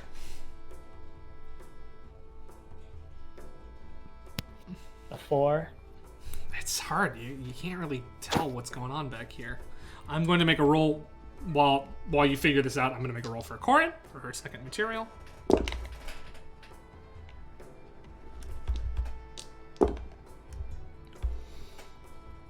Can you please tell me when you're rolling so I can look away so I don't see reactions? So you don't notice anything that happens with Corin, but you do notice a couple of the guards approach an individual over in one of the corners. They look at you can see like they're sort of near you, they look at each other, and then they start walking over in that direction. But before they can get there... Yep. You see the boss sort of walk up to them and say, Gentlemen, I've been meaning to hire private security myself. Is there any way I could ask who you've been hired from? And they're like, excuse us, sir, we've got to... Excuse me! I'm offering a very good opportunity here. And you see him pull out like a platinum piece or two and start rubbing it together. And the guards ignore whatever was going on before and start talking to him. So yeah, you're having some trouble. You're not really sure where it is. Yeah. Anything else you want to do to change your method? You just want to keep trying feeling around for it? Well, I don't want to... Well, in a guise of like, looking around, surveying, could I turn around a little bit so I can get eyes on the side? Yeah, go ahead, make it again. DC is lower this time.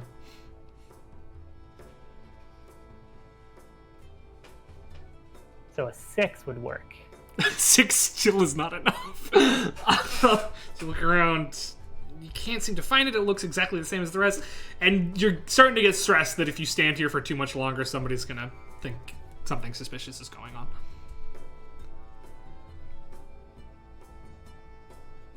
I know what's in there, right? It's the sensor, yeah. The thing that would make it airborne. Could I cast Locate Object? On it? Oh yeah, you totally could. What are the components? It's verbal and somatic. Slide a hand check. You don't get advantage on this because it's not stealth specifically. I know. 17. 17, you get it off. Let me see. Okay. And him, but we'll do that. Okay. You get the sense that were the guards not currently being distracted by the boss, they probably would have noticed you cast this spell. It's the sloppiest one that you've done so far. Master of the House is no longer looking at you. He doesn't notice it at all. But you're getting nervous. You're getting a little sloppy. You have to take a couple of breaths to calm yourself down. But you can locate the object. It is in like the middle panel directly behind your back. Okay. Wasting slots that are probably needed because I'm done. Okay. Listen, you gotta do what you can to get through a situation like this. Yeah. Doing a heist, a stealthy heist, does not seem to be Tether's forte, but she's actually kind of killing it right now. So. Okay. So now I know what panel. Yep. Okay. You know where it is. What do you want to do? Can I get it? Stealth check. Stealth check. If I'm doing a stealth check, do I have my plus 10? You do have plus 10. Ah! That's good. 19. 19! Yeah, you slide it to the side, put it right in, slide it right back, as though nothing even happened. You have all of your materials. I'm happy I did the pass without trace before that. Could have gone bad. Could have gone real bad. The boss has left the guards at this point. They seem to have either forgotten what they were going to do before or just lost track of whoever they were looking at. They both rolled natural 20s to notice Corin, by the way. It was crazy. They rolled two 20s at the same time, but that's what the boss is there for, just in case anything was wrong. Yeah, what do you want to do? What are you up to? You got a couple of drinks left? I'm just gonna... You do see Dima sort of walking around still? Yeah, I'll start walking around looking for Corin. Cool. And if, like, drinks are emptied, then I'll go get more. Great. Make a perception check. Perception. Mm-hmm.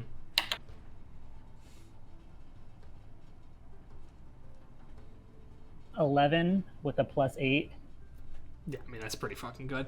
19, you're fine. You do see... No, I got an 11. Oh, total. And total. That makes sense. Starting to do the turn rolls here.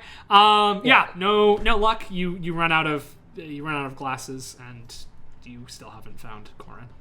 I'll get more glasses. Great. You head on back, and you come back on out. One more perception check. Time's a ticking. You can see Dima sort of shooting you glances.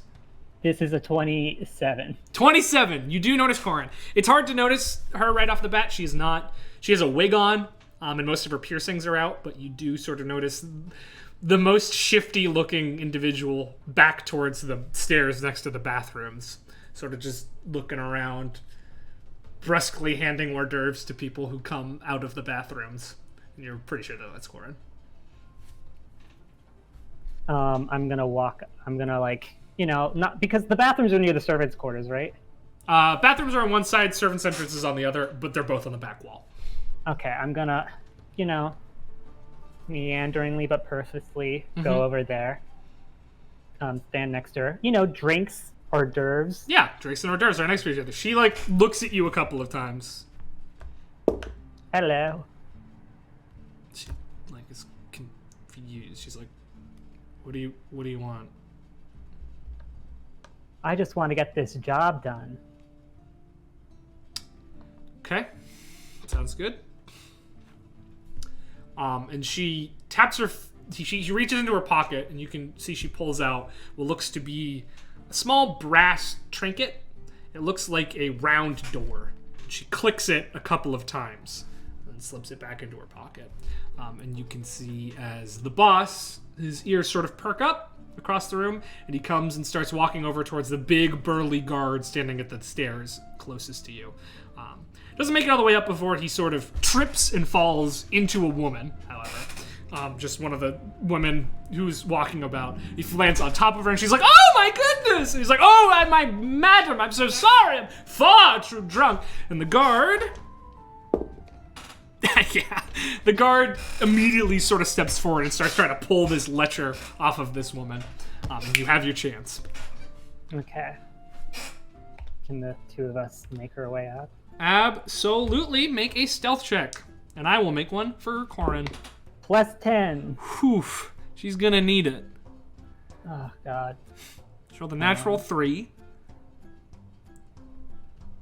I rolled better than that. So she got a 16 total. 29. Yeah, you're good. You're sneaking. You're fucking schmoovin'. Are we sure we're not averaging here? No, we're not. But nobody seems to notice her. That she gets 16 is enough. 16 is still a pretty good roll. For rolling a natural 3, that's not fucking bad. Pass it out a trace. Real good. Yeah, Corin's having a rough time. This isn't Corin's forte. She's a curse breaker, but she's here. She's doing her best. This is not a great song for this. But you make your way up the stairs, seemingly completely unnoticed, and you find yourself in a dark, quiet hallway at the top of the stairs. You're only there for a moment before, like, one of the wood panels sort of thuds and then slides open, and Dima, not even dressed as a servant, steps on out. Slides it behind her. All right. Let's do this thing. I'm gonna immediately start as we're like walking or like immediately start trying to make the potion. Cool. So you pull out your thing. Corin pulls out several weird instruments that you don't really understand and starts putting them together as you're walking. Make your poison check for me. So wisdom plus proficiency. Int plus proficiency.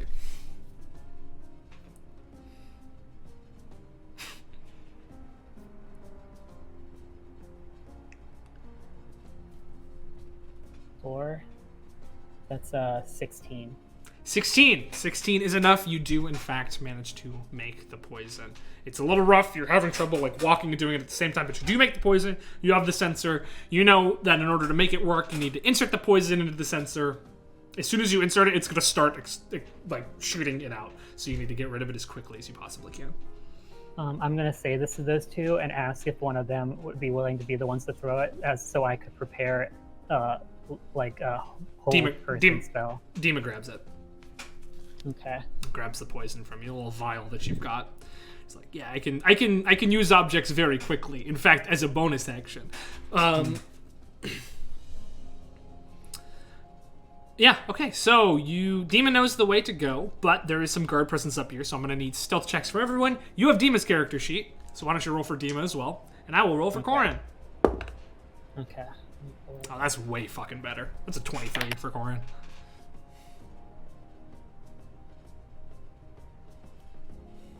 That's a 21 for me. Great. And Dima. Stealth.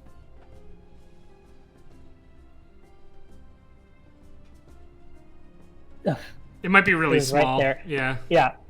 Oh, geez. Pretty sure she's got expertise, so. Yeah. I think without rolling, she has a 20. 10 plus 10 plus 10.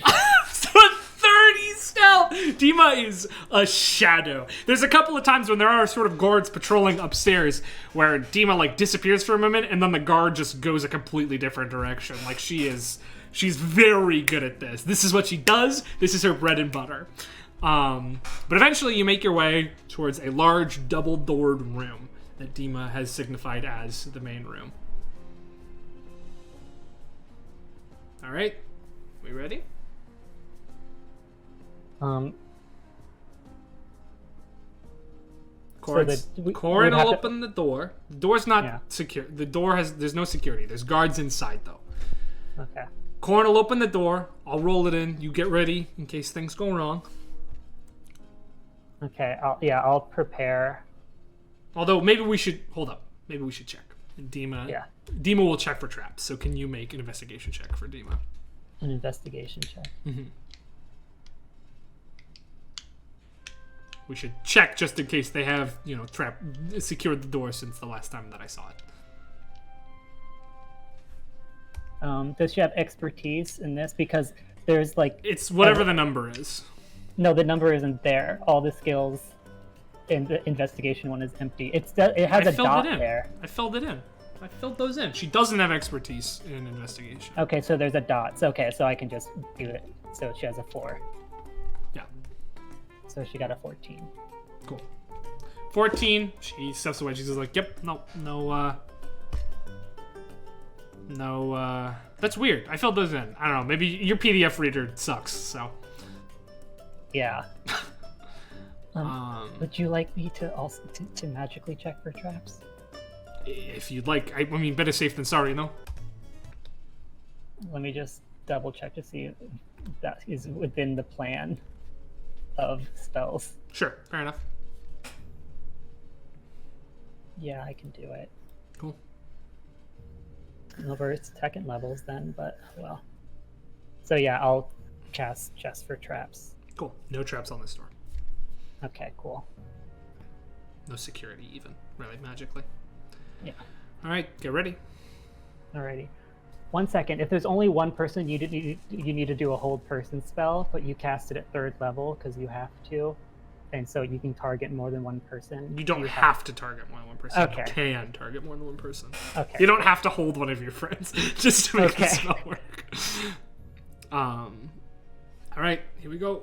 And Corrin opens the door. Dima uses the object, slides it inside, and you can see standing in the center of the room, in full plate mail emblazoned with emblems of Bahamut, is a half-orc man. He looks to be early 30s. He's got big tusks, sort of like innocent eyes, a big sword on one side, a shield on the other, and he looks at you, goes, "Oh, hi. What's the DC?" 15. And I'm preparing to cast to see if he doesn't fall.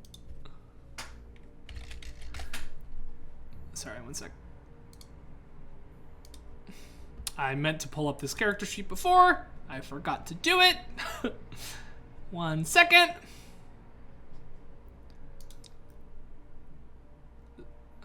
Come on. Come on. Constitution saving throw. I was sad when you said Dragonborn. Or half-orc. Half-orc. Yeah. That is a 14. He rolled a 14. Though, he might... No, not yet. He's immune to disease. He is not immune to poison, so this works on him. He's not a high enough level paladin to be immune to poisons. So he goes, "Hello, I don't think you're supposed to," and just falls straight to the floor unconscious.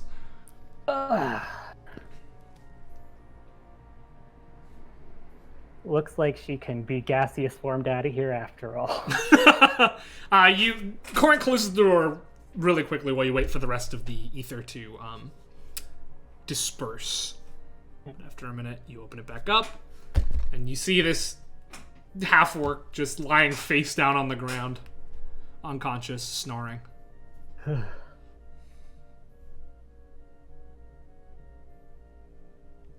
Okay. All right, you can head on in. Your job Yeah. is done for the most part. As Corrin heads on up to the main area, Dima is going to keep watch at the door, and you're welcome to do whatever you would prefer. I want to be there to guide Corrin. Great. Cool. So Corrin is going to start with an investigation check to just make sure that everything is all right. Are you guiding her? Yeah. So that's a D4? Yeah. I can roll it, don't worry. No. Oof. Corrin, come on, dude. It's all right. You've got expertise in investigation.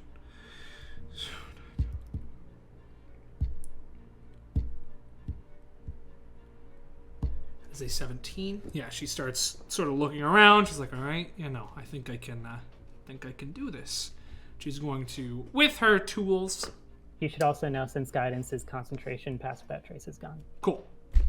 Pass without trace dissipates. So you guys feel slightly less stealthy. I'm going to turn on a light one. Okay, no worries.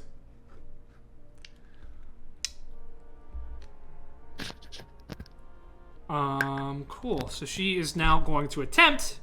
This is a 3-rolled check to dispel or to break this security. The first is to break through the outer layer. I assume you're still guiding her? Yeah.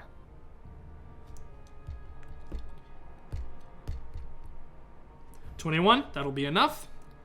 Middle layer. That's not great. but honestly, your guidance just saved her right there. She hit 17, DC 16 check there, so your guidance saved her ass.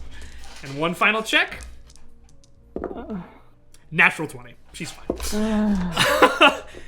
You're holding there just tense, waiting, and you hear a click, and you see the runes just sort of like glow briefly and then filter away. And she's like, all right.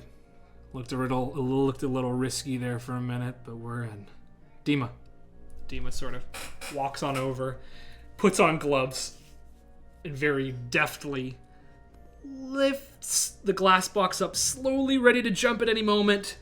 But no alarm is triggered, no sounds are made, no fires are blasted. She sort of nods to you to grab the rings as she's holding up the glass. Me? Yeah. Okay, I'll grab them. Yeah, so I mean, what it is, it's just it's in a set of exquisite rings.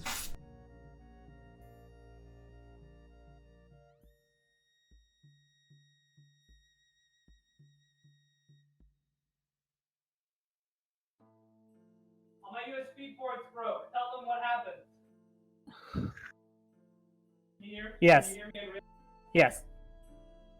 Say my USB port's stopped working. To chat, if you would. Oh, I can still be seen? Yes. Oh, hi! All USB ports have broke. We'll be back on air in 1 second. How are you guys?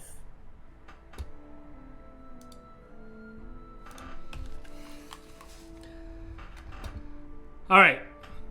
We're back. No, we're not. Fuck. Can you hear me? For this, if that was happening during those last 3 checks, I would have pooped my pants. Lord, really do. 1 sec.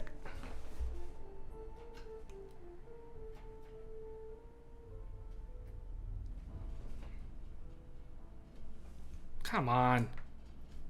Come on. This is really annoying. 1 second.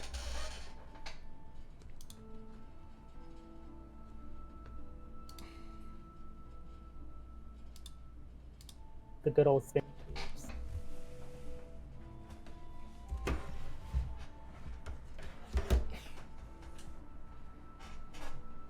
Well, there's Kelshar. Yeah. Beautiful place. Where you can take your family. It's a nice place. Let me do a quick little pack. What? See how we're doing here. Looks grim. They can hear me. Now they can see me. Perfect. Okay. Cool. All right. Where we left off. I was describing the rings. That's such a frustrating situation, and I would want to fix it because I didn't want it to happen during D&D, but of course it did. Anyway, it's a beautiful, exquisite set of rings in a wooden box, sort of tray. They're displayed on impeccably carved marble hands. Each ring, across each finger, there are 10 of them in total, have a different colored gemstone carved completely.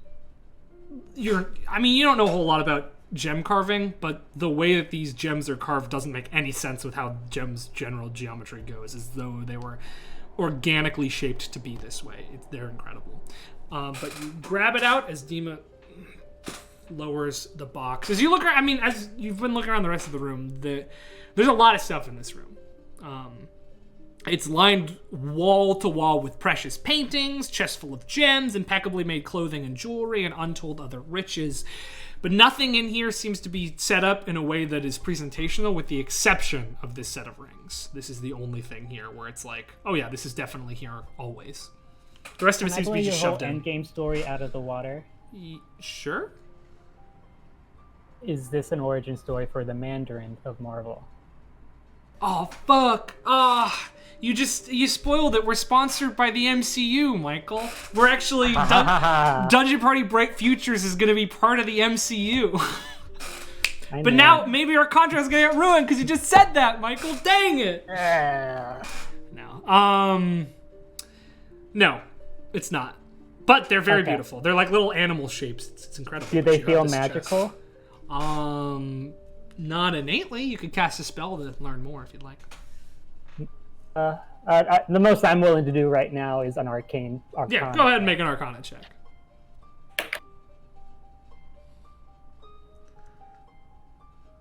Three. There's no magical bursts of light flashing off of them, so hard to say. They're very nice, but you can't tell. Okay. Dima is going to lower the thing. It's going to have Corin reset the lock, which she does not have to roll for. She's in there. She can control at this point.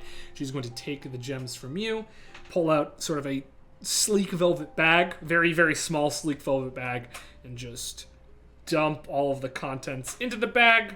Doesn't seem like it should fit, but it does. Ties it off, puts it back in her bag. She says, all right, let's get out of here. Open the window. There's no windows in this room, but we will have to go out into the hall and open a window, yeah.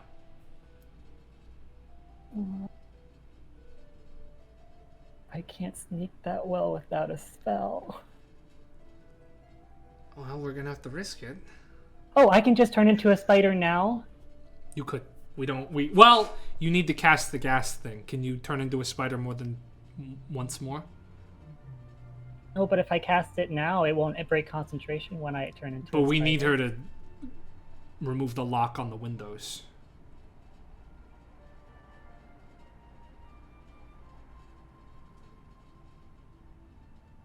I will turn into a spider, and then when we get there, I will figure another way to get out. I mean, are you sure they're there? Why don't you just try sneaking?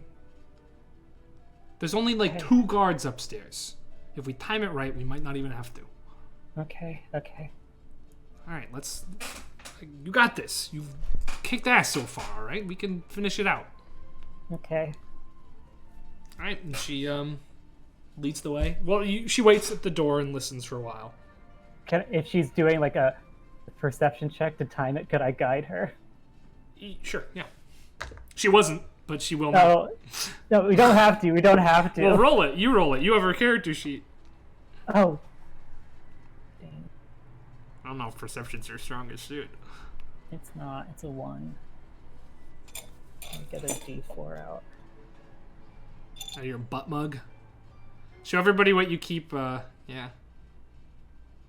Big old booty mug. Twitch TOS. This is my payment for a full week of work.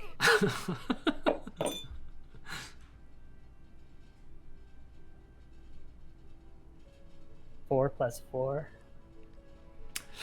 Rough. That's rough. I just wanted to make a check to see if I didn't have to make a stealth check. No. Now you do have to make a stealth check. Okay. Go ahead and make it. 1 for Dima, 1 for you. I got Corin. Corin's fine. Corin got an 18. Dima got a 17. Cool. Now Tether.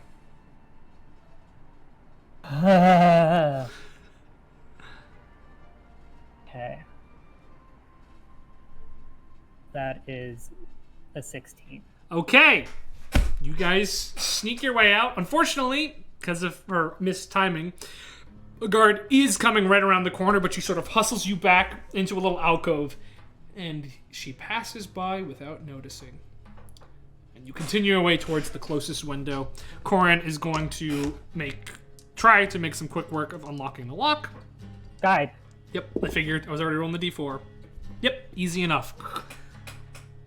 The window is open. Okay. Dima says, all right, just a couple of minutes till the next guard comes around. I'm going to get out of here. Good luck. Wait, can I turn into a spider and land on you after I cast her? So that's easier. Sure, that's fine. Yeah, that's fine. Okay, I turn Corin into a gaseous form. She goes, wait, and then turns into gas. It's like, slowly wafts out the window. And then I'll hug Dima, and as I'm hugging Dima, turn into a spider.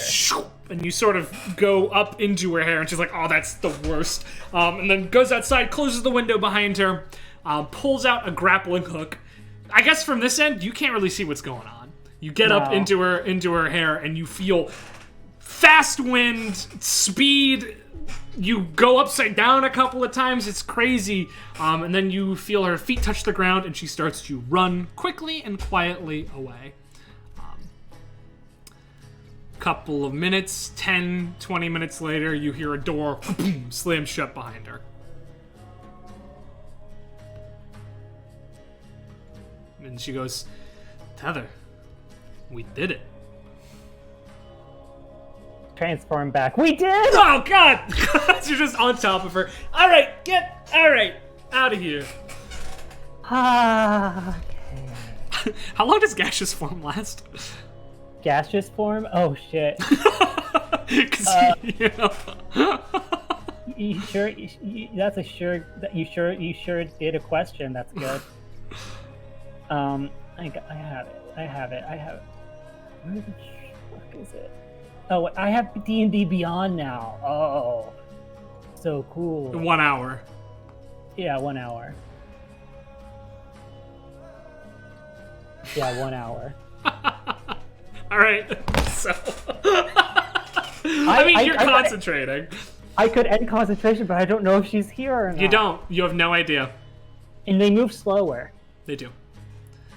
Yeah. No, you're just sort of there. Dima's like, I can't fucking believe we did that.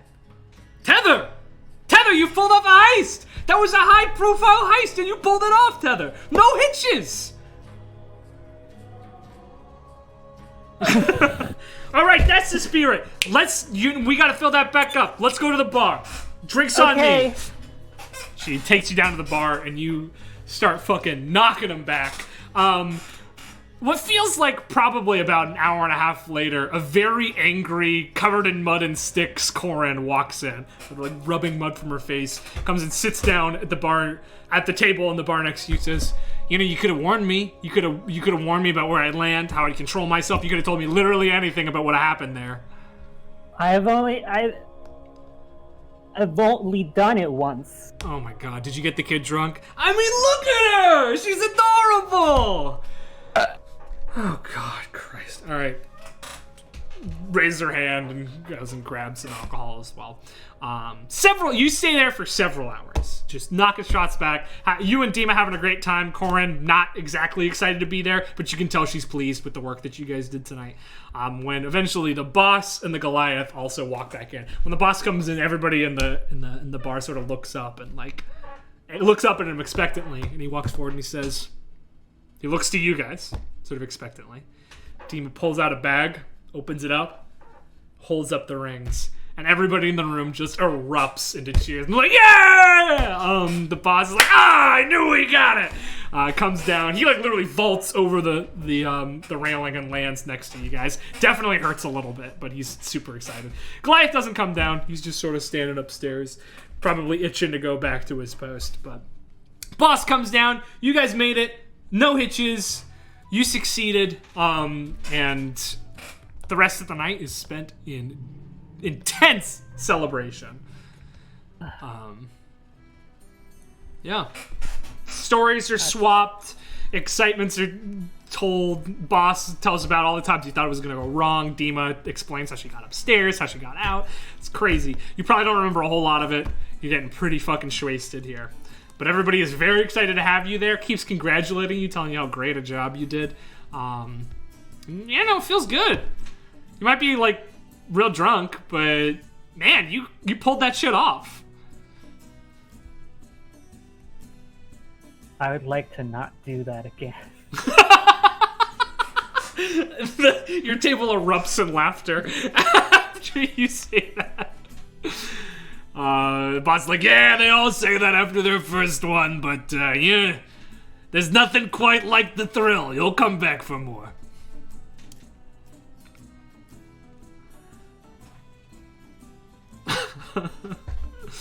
But the rest of your night is spent celebrating until you eventually pass out and wake up in your bed the next morning. Cool, yeah, you've got You got a weekend before you need to head back to Hagen. Anything you want to do? You want to stay here? You want to head back early? What do you want to do?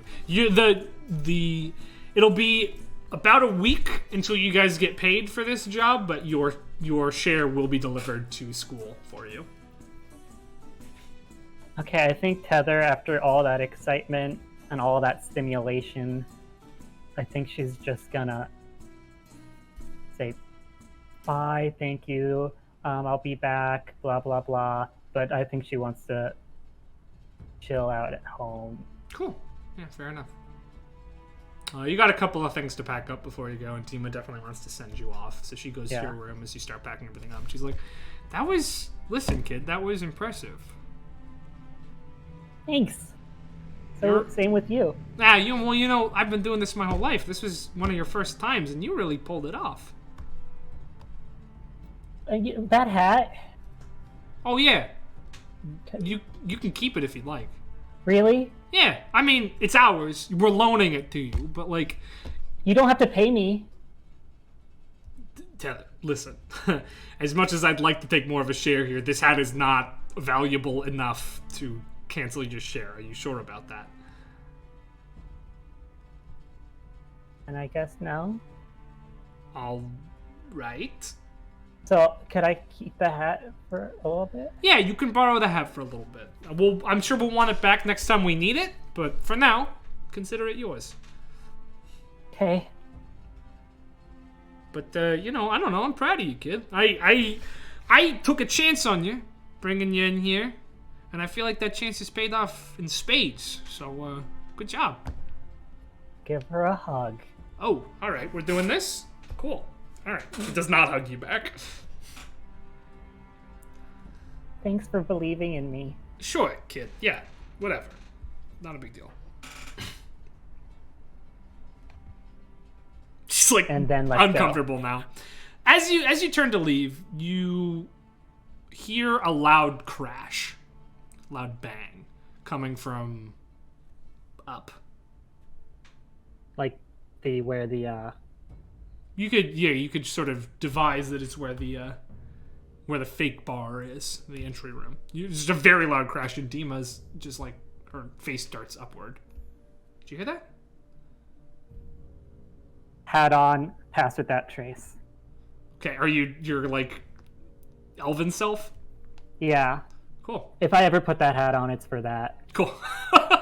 Sounds good. Dima's like, sure, thanks. I'm gonna go check it out. She starts running up towards the front. Me too. Cool. As you make your way up through these winding corridors and up towards the front, you are making your way towards the hidden door when there's a loud blast and the doors crash down, and you can see the corpse of the Goliath, a huge hole in his chest, smoking, has landed backwards through the door. Dima goes, and like darts out into the front. Darts out like into the room. I'll check the Goliath first. You don't have to. He is dead. He took something powerful straight to the heart, and there is no heart left. Meekly peek my head. You peek your head out, and you see a room filled with absolute chaos. There's a man dressed in a deeply hooded cloak who smells strongly of fermentation that's fending off a horde of misshapen... They look like they were once men, but there's these crustacean pieces poking out of them, these claws emerging for where their hands would be, tentacles coming out of their human faces. There's crazed... Their eyes are black and beady. There's a crazed air to their motions, and this man is sort of fending them off. He himself has a large crustacean claw protruding out from his back that seems to be sort of preventing him from effectively fighting back. In the doorway of the place stands a massive elven woman carrying a little blonde man on her shoulder. And you recognize these two. Mel calls out tauntingly, "Now that's why you don't go after our targets, silly!" Pell will reach up and say, "I could take this whole building out. Just let me have some fun." And Mel will say, Not now, Pelly. Our new boss said send them a warning, and if everyone's dead, no one can get a warning. Dima, who's out in the room, has her daggers drawn and calls out towards the door. Well, she has a dagger drawn and a hand crossbow in the other hand. She says, "What the hell do you think you're doing? We're the fucking shaded alley! You can't get away with this!" And Mel will just begin giggling. And tap Pell on the shoulder as she begins to walk away. As these crabmen continue to ravage the inside of this entryway. Anything you want to do? Well, there's something I had planned the first time a humanoid corpse was in front of me. Oh no. Oh no. No matter what happens. So, while she's looking at the Goliath, Tether's gonna go rigid. And this is for a minute. That's okay. Sure. Yeah. That's fair. Okay. Animate dead, right? Yeah. Oh, this is gonna go badly. Let's look it up. Yeah, 1 minute. I told you, like, this is like the I first forgot. I fully myself forgot. Cool. So yeah, you don't notice. Well, you hear it happen. Wait. Yep. Is he large? No, he's medium. Oh no, never mind. He's got powerful build, so he can count as large, but he is a medium-sized creature. You hear all this happening, but what happens to you when you see this corpse? Well, I was just gonna say the first time this happens, I don't know what's happening, and I'm go rigid. Just like describe what happens, yeah. Well, like I think the hat falls off. Hat falls off in your yeah. And I think my feet seize and my toesies kind of start looking like they spread downward a little bit. Okay. Let me put and like my eyes turn white. All right. And I just start like, I'm just rigid. Okay.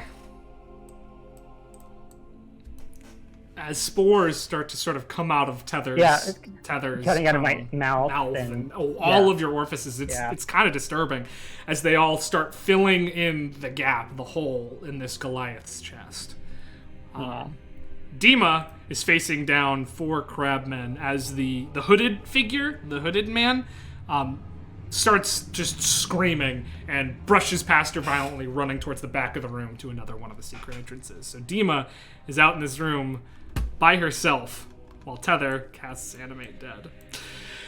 All right, you on the map tool? Yeah. I mean, I see Hagen Estate. I know. I'll bring you to the. I'll bring you to the right one. Okay. Oh no. Center player. This is not how I expected this to happen. I forgot that this was your plan. All right, and then we want to enforce you on the current view. Things went so well. Cool. So, before we jump into this, Demo would know these things. This is the wrong song. I don't want spooky. All right. Demo would know these things, so I will describe them to you because you're pretty much just playing Demo right now. There are 4 trapped areas in this room. A, B, C, and D. The traps do different things. The trap behind the bar in room on A, there is a switch that will, once you flip it, it will flip the bar down, reveal a wall of arrows mounted on the front of the bar. The arrows loose outwards and shoot a hail forward in a line that is 40 feet wide and 60 feet long. Targets must make a dex save, DC 15, to dodge. B is on the wall next to the sort of entry doorway. There is a button behind a painting. If pressed, it's not really a painting, it's like a drawing. Press the 5-foot square right here at the center of the room will disappear. people on top of it must make a dex save or else fall into the cage waiting below. C is up at the top of these stairs over here. You pull it, the stairs turn into a slide. The floor opens up into a 5-foot deep acid pit right at the base of the stairs, which deals damage and is difficult terrain. And then D, way back in the corridor here, there is a lever that you can pull, and then every single, including the one that you're standing in right now, secret entrance here will shoot a burst 15-foot cone of fire outwards that can be used once every 12 seconds. So it needs a round to recharge, but then you can use it again. And the fire would hit me. From where you're standing, yes. Okay. Is that door open right now? That door is open, yes. This is the only open secret passage. And actually the one in the center in the back is the one that the hooded man ran back through. But you know, Demon knows how to open all of them. She can do that as a bonus action because she's a thief. She can also activate any of these traps as a bonus action because of her thief ability. But there are 4 horrible crabmen coming up on Dima. Tether has gone comatose. She is alone. Please roll initiative. Let me give you ownership over Dima. Yeah. You should be able to roll initiative for both you and her. Remember, you roll initiative in that. Yeah. Whew, buddy.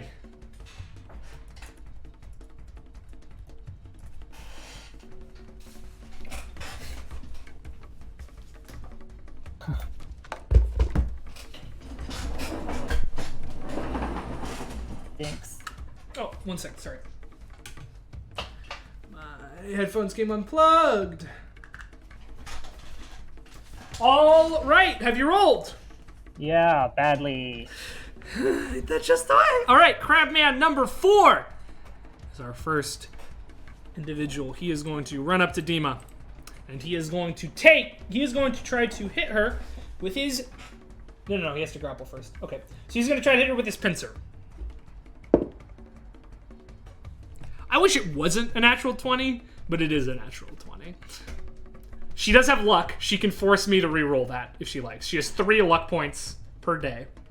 Oh, I thought that was just for natural ones. No, luck. Well, that's Halfling's lucky feat. She has luck, so 3 times per day she can either re-roll a d20 or force an attack roll that to re-roll it, please. Cool. That's one of your lucks, so keep track of that. Yeah.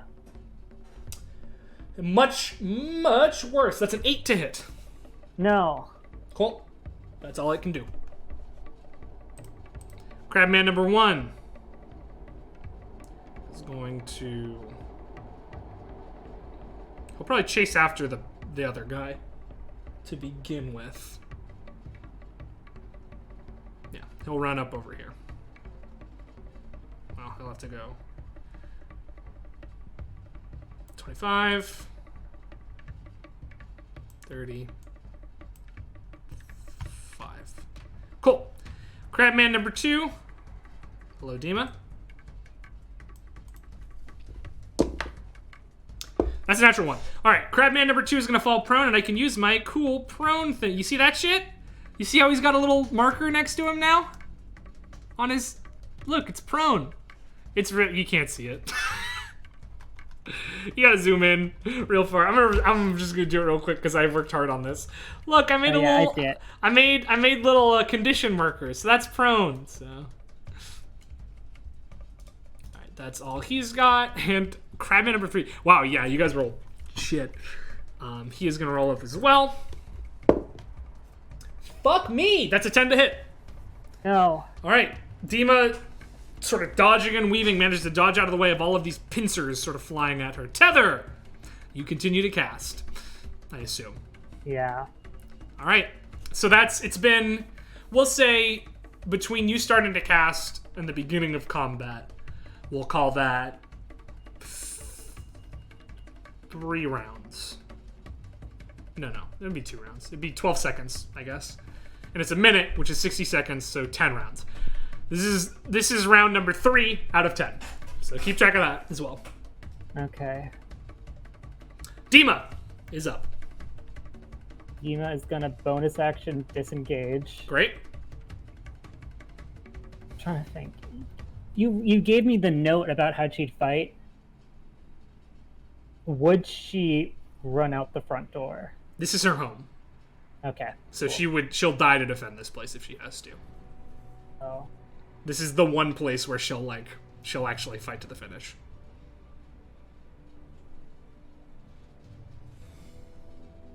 I'm glad you decided to play Dima, otherwise I'd just be doing a combat by myself right now. I know. I'm trying to... No, I didn't actually move it. Sorry. Fine. Not much you can do. If something's prone, it makes it actually harder to hit, right? Easier to hit from melee. Harder to hit from range.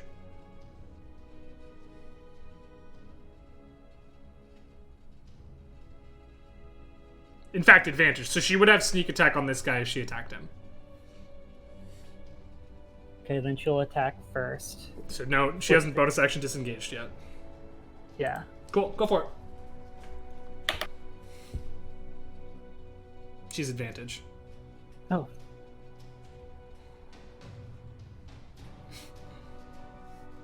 Unnatural.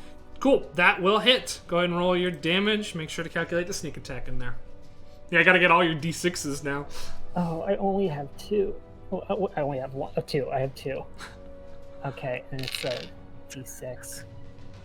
Well, the initial damage is... It's a d4 plus dex. Yeah, for her dagger. So that's 10. So that's nice. 10. And then how many sneak attack dice does she get? It should say under her sneak attack tab. 4d6. 4d6? Yeah, okay. Immediately drop them. 15, 16, 17, 18, 19. 20, 21, 22, 23, 24. 24 total? Yeah. She stabs into this guy. Ooh, I gotta turn that off. You know, it sort of growls, but it's still looking sort of alright. Then disengage.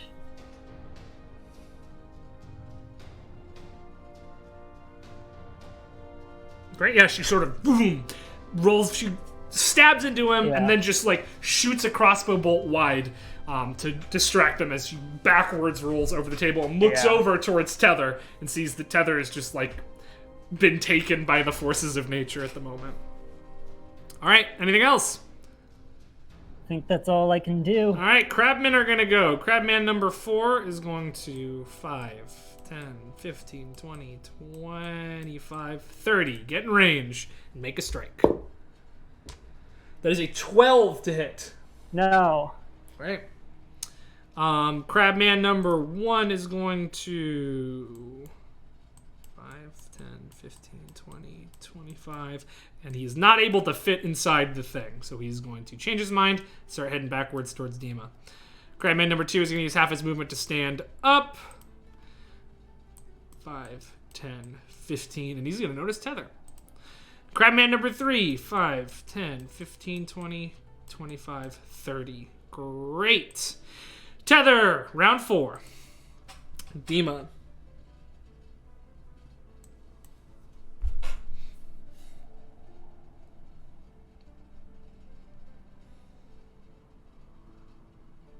What does she want to do? Okay, this is a ledge, right?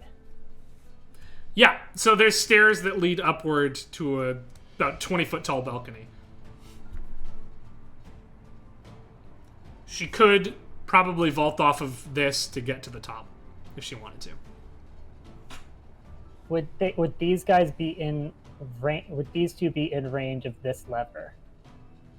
Yeah, it's the this. Wait, what did I say? It is a 40 feet wide. 5, 10, 15, 20, I need 25, to 30, 35, 40. So it's this square down to this square down. So this guy would be out of range, but these two would both be in it. Forgot to show grid. There, that's better. These two would be in it. So it's this square right here to this square right here. Okay. I'll bonus action disengage, Great. vault, and action pull. All right, so both these guys are going to make DC 15 dexterity saving throws. We'll start with Crabman number 4. That is a natural 16, so he's going to succeed. And we'll, unless he has negative, no, just +0. And then this guy gets an 11, so that's a fail on the already injured guy, and they're going to take 8d6 points of piercing damage. Ooh, that's fucking hefty. I can roll that, because I have 8d6 right here. Nice. Alright. 10, 16, 17, 18, 19, 20, 21, 22, 23, 24, 25, 26, 27, 28, 29, 30, 31, 32. 32 points of piercing damage as the front of the bar flips down and just arrows boom, boom, boom, boom, boom, boom, flash outwards. Did I just say 32? I did. Yes. He's going to take a full 32 points of damage, and he's looking pretty rough. And this guy is going to take half of that, which will be 16. Right? Yes. Yeah. And he manages to, like, walk a little bit, dodge out of the way. But this guy takes, like 12 arrows straight to the chest as he knocks back. And his attention that was on Tether before is now once again on Dima. The bar has been spent. It can no longer be used. Anything else from Dima?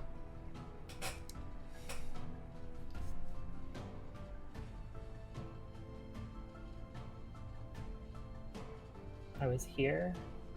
Yeah. So Well, this guy's threatening you now. I know. Cool. Oh, even if he's 20 feet up? He's not up. He went under the thing. He didn't go up the stairs. Oh, I thought he was on the. No, the like second you'd have to floor. go up the stairs to get onto the second floor. Sorry. Oh, so there's an underneath, Yes. like, so there's a top floor and a bottom floor of this. Yes. Here, let me try to change to object. It didn't work. Change. Here's what I'll do. Change to token, and then we'll send this to the front. Yeah. Okay. So he's like under it. Does that? It's like now a little more like that. Okay, so that changes some things. Let me.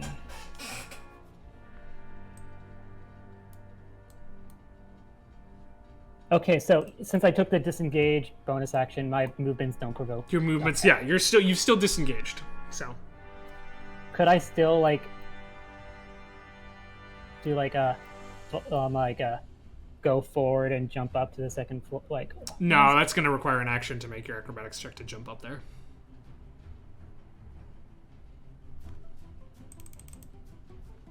why can't what? I'm on the. Why can't I click anything now? No. Oh, my mouse died. That's why. Okay. I'm trying to drag Dima. Okay, now it's dragging Dima. For some reason, it wasn't dragging Dima. What it was Okay, is now my mouse is working. No, what it wasn't your mouse. I made the stairs a token so it could be on top of the tokens, but then you couldn't click anything underneath it. So that was on me. Oh, so I have 15 movement left? Because you were here, right? Yeah. 10, 15. Yep, you got 15 left. Now, is this secret entrance That on is the first? all of the secret entrances are on the first floor. Okay. Cool. All right, Crabman. Crabman number 4, 5, 10, 15, 20. He's going to jump over to the other side and take a sweep and attack at Dima. 12. These guys can't hit for shit. No. The one time they roll good, you say nope. This guy, Crabman number 1, is going to run up to Dima. Okay. That is a 17 to hit. That hits. Cool. She's uncanny dodge. Great. To take half damage here. That is... It'd be 9 points of bludgeoning damage, and that's halved to 4. But she is grappled by this claw as it hits onto her. It has grabbed her. She can try to escape on her turn if she'd like. Okay. All right, Crabman number 2 is going to just fucking rush forward, try to get up on her. That's all I can do. And Crabman number 3 will follow suit.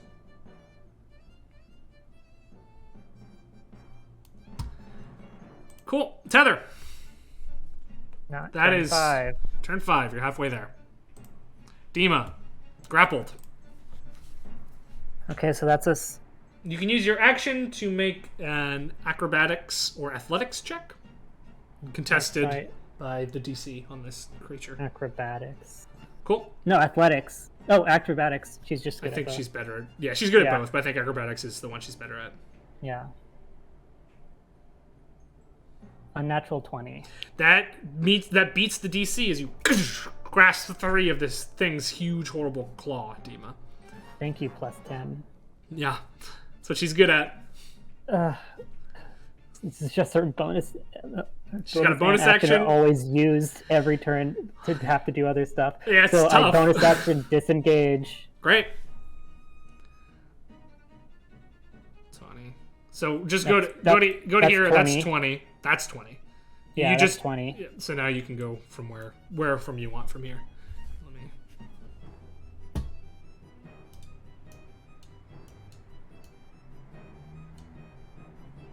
Cool. You all set? Yeah. All right. The crabmen are going to chase after you.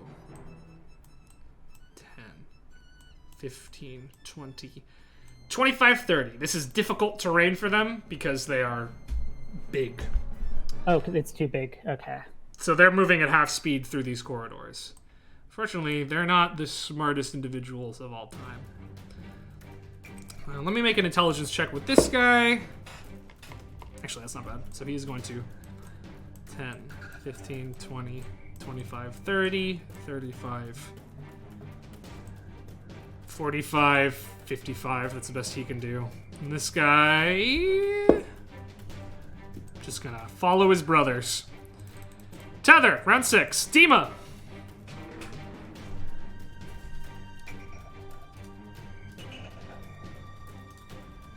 Um. 10, 15, 20, 25, 30.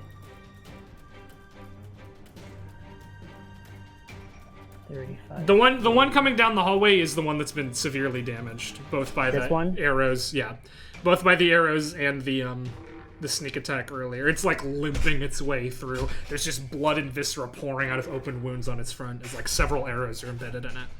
Okay, then I'm gonna crossbow him, hopefully. Cool, go for it. Natural 20. Natural 20. Cool. Go ahead and roll your damage. No sneak attack, unfortunately, but you still get to double your crossbow dice. 4 and 5. That's 9 plus 4 is 13. 13. That is enough. As she just crossbow straight to his face, and he falls over dead. Dima is sweating. This is not what she does. She's not a fighter. So she, honestly, the way you've played her makes a lot of sense. She, like, ran for the hills and is trying to just avoid at all costs. Yeah. Cool. And so I still have my bonus action. Yep. So I'm gonna dash 10. I'm gonna say this is difficult terrain, or I'm block? going to call it difficult terrain. Yeah. So 10, 20. Okay, no, because go back to where you were. I was here. Yeah, so 5, forward 1 is 5, then 10. 20, Into that space, yeah, 20, and then moving out 25. 25, 30. Cool. Awesome. The crabmen are going to go for it. 10, 20, 30, 40, 50, 60. 10, 20, 30, 40, 50, 60. 5, 15, 25, 35, 45, 55. And that's them. Tether. Round what? 6? 7. Round 7. Oh, you're gonna actually you're gonna cast this spell. I can't fucking believe you're about to cast this spell, dude. All right, Dima. Crossbow. Cool. Firing a crossbow back at the crabman. Go ahead and roll your attack. That 4. Oh, God. No worries. 10, 11, 12, 13. 13 does not hit. off of its carapace that is formed. It's like continuing as she's running from him. The crab bits are continuing to grow grotesquely out of these guys, and she can see that there are lollipops in each of their mouths. It's hard to see under the tentacles, but they are there. Okay. All right. So 5, 10, 15, 20, 25, 30. Then bonus action 5, 10, 15, 20, 25, 30. Cool. Yeah, you run over. Dima runs over to Tether. He's just like, and you can see that the Goliath corpse directly, or we'll put Tether here because the Goliath corpse is in front of you. Is the fungus is sort of like building up inside it, and you can see the body like beginning to twitch a little bit. Cool. Crabmen are gonna go. That is too many feet. So 10, 20, 30, 40, 50, 50 as far as he can go this turn. 10, 20, 30, 40, 50, 60. This guy's gonna go 10. He's gonna use his action to bust down this door. 15. Yeah, 15, 20, 25, 30. And he used his action already, so he's sort of like standing next to this table, making his way over towards Dima. Tether! 8. Round 8, Dima! I can't fucking believe you're about to pull this off. This is crazy. Can Dima bonus action close this door? Yep. It's closed. Action shoot at Crabman 1. Yep, go for it. 9. 16. 16 just hits. No, 16 definitely hits. Yeah, go ahead and roll damage. Okay. 3, 4, 5, 6, 7. 7 damage total. Cool. That's it. Do you want me to keep track of bolts? No, Okay. don't worry about it. I don't think I wrote down how many bolts Team even has. Okay. And then Dima's going to start going up the stairs. 5, 10, 15, 20, 25, 25, 30. Cool. Sounds good. That'll bring us back to Crabbies. So I'm just going to go 10, 20, no, 20, 30, 40, 50, 60, and is now under the deck. So I'm just going to go 5, 10, yep, 20, 30, 40, 50, as far as he can get. This one is gonna 5, 10, 15, 20, 25, 30, 35, 40, 45, 50, 55. Make it up to you, but can't do anything. Okay. Just like running Yeah. across the floor. Yep. And so this acid pit, would it be covering this entrance? It's just these 3 spaces right here. Okay, So no. then... So she's going to bonus action. Well, first, pull Tether, round 9. Oh, 9. 9. Dima needs to be in the sea to pull the banister. Oh, really? But you're not going to provoke attacks of opportunity by stepping over to the sea and pulling. That's fine. Bro, why is my arrow thing permanently on? Is your spacebar down? Hit your spacebar. There you go. No. It's gone. That was weird. So, bonus action, pull the lever. All right, he needs to make a DC 15 strength save to grab onto something. 13. It's a 13. He doesn't make it. He slides down into this acid pit where he will suffer 3d12 points of acid damage. 1, 5, 11. 11 points of acid damage, which he is not immune to. And it's in the goop. And then can I shoot it? Yep. It isn't prone, so you don't have disadvantage. It's just in the goop. Okay, cool.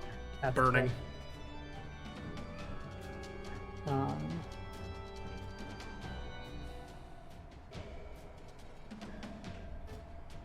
12. 12 does not hit as you fire down. Dima's like panting, sweating.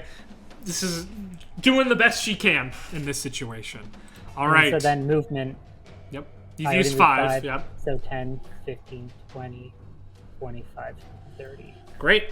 All right. Crabman number 4 is going to 5, 10, 15 from here. Look around, not really see you.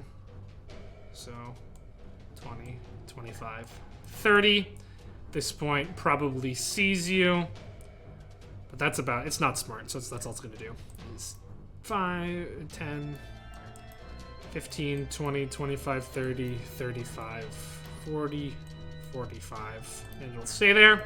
Tether. 10. Round 10. Describe to me what happens. So it's the corpse has been twitching a little bit, but then immediately fungi bursts forth from it. Think clickers from The Last of Us is in terms of look and also movement.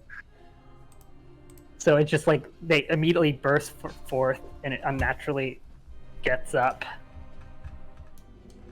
Like the mushroom skeleton zombie I made. He's got mushrooms coming out of his eyes and his stomach and his hand. Yeah, I like it. I made that for you. Thank you. Ooh, creepy.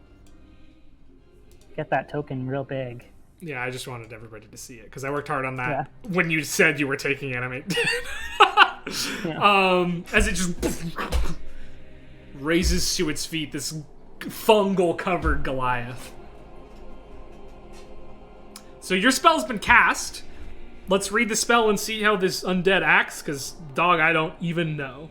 On each of your turns, you can use a bonus action to mentally command any creature you made with the spell. As long as it's within 60 feet of you, you can command as many as you want. You decide what action the creature will take or where it will move during its next turn. The creature, when does it get its own turn? I don't know. It's either, I think it's right after It'll me. read. It'll specify. Yeah. 24 hours. You know what? Doesn't specify though. It doesn't specify. Yeah. So we'll just say it goes after your. On my bonus action. Your bonus action you use to command it. Command it. Okay. And then so it takes a after turn me? on its own. Yeah. And you still have a bonus action. As your like vision returns to you, you see the Goliath, now a fungal zombie, just in front of you. Well, I want it to protect Dima, so I want. Well, you it can't. To... I mean, the door's closed. I know. I want it to go out there and knock down. Do I know how to open the door? Yeah, you've opened this door before. Okay, can I open it from where I'm standing? You've used your action, so it's an action to open the door. Yeah. So I'm gonna ask it to use its action to break down the door. Great. Cool. And then walk out. And do I know the secret passages? Yeah, you're familiar enough with the place. You probably don't know exactly what the traps necessarily do. You know where they are and how to activate them. Okay, but it's an action to open the door. I'm just gonna stay here then. Okay. Do you want? I don't have the zombie stats. So you should probably. I'll pull it up. Yeah, you should probably have that up. We'll find a way to make that easy on you in future, but for now, just like have them. And I don't know if your feature. I know the Necromancer gives their zombies additional stuff. I don't know if your class does. I don't think it does though. It doesn't. Cool. Which? So it's just a zombie. Necromancer. Just a It's zombie. Just a zombie. Yep, that's fine. That's good.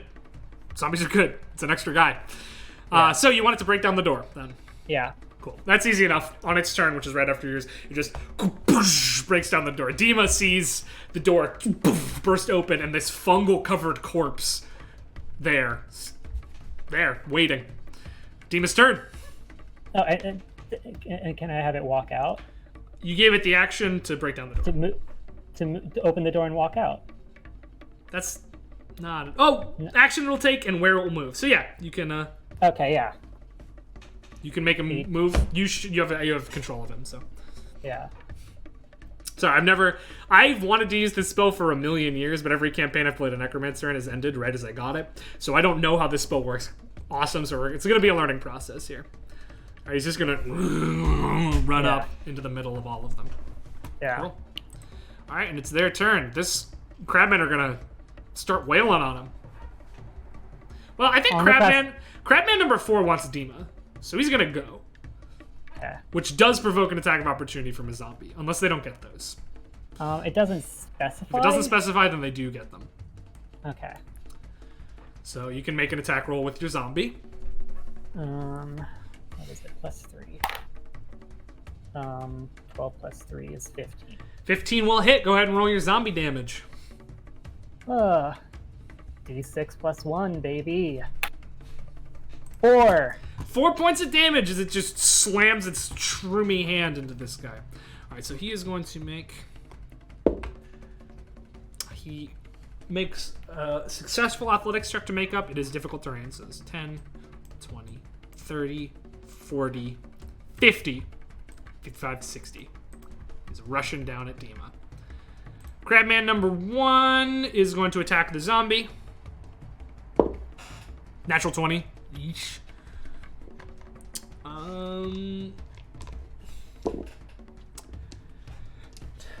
14 points of bludgeoning damage. And the zombie is grappled. Okay. Crabman number 3 is... Oh, and at the end of Crabman number 1's turn, because he didn't leave the acid because he's dumb, he is going to take 3d12 more damage. So 6 plus 12, 6, 7, 8, 12, 13, 14, 15, 16, 17, 18. 18, yep. And plus another 6. That's a 9. That's a 9. 18 plus 9 is 18, 19, 20, 21. 27. 27 points of acid damage to Crabman. Yeah, these traps don't mess around. This is a well-funded trap room. All right, that is... And then Crabman 3 is going to make an attack on the zombie as well. 13 to hit. Yes. 10 points of bludgeoning damage, though it can't grapple also, so it's just there. Cool. Tether, you get a turn. Now, so the first one was 14 and then 10? Yeah, 14 and 10. Okay, so it goes down. Well, you get your disgustingly resilient roll. I know that's not what it's called. That's what they call it in Warhammer. So, damage 5 plus damage taken. Is that damage taken 10. to 0? Yes. It's the first one happened. It didn't die. Yeah. It's fine. The second one happened. So the DC's 15 for this. Okay.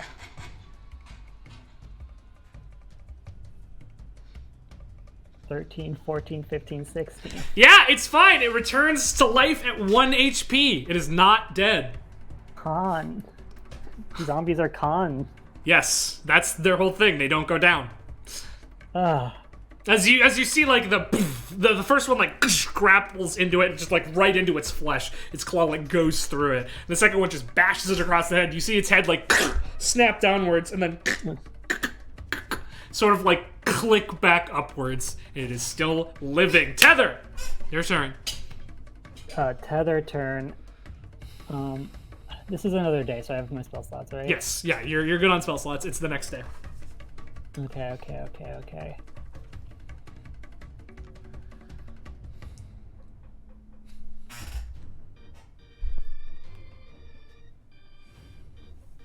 So many things, so many different actions. Yep. And remember, you need a bonus you have action to use the bonus command. action, yeah. You could just command him to kill crab guys.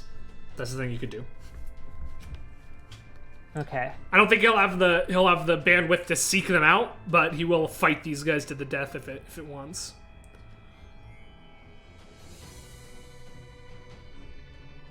Okay. And so I'm going to do exactly that bonus action. I don't think she knows exactly what she's doing. Yeah.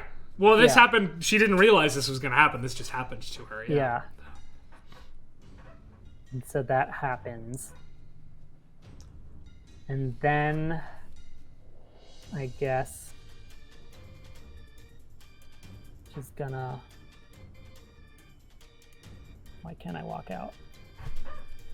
Do you not have access of yourself? You don't, of course. You haven't needed it yet, but all right, go for it. Walked out.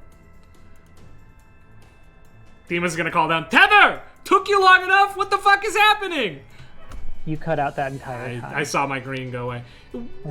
Took you long enough? What the fuck is happening? What is that thing? I don't know. And I'm going to... Where's the... D&D Beyond? It's so weird. Yeah, it takes a little getting used to. I know. Animate Dead is concentration. Yes. To remain in control of them. No, it's not. You just get it for 24 hours, not concentration. Oh. Okay then. So then I'm going to let's see some 50 away. I'm going to cast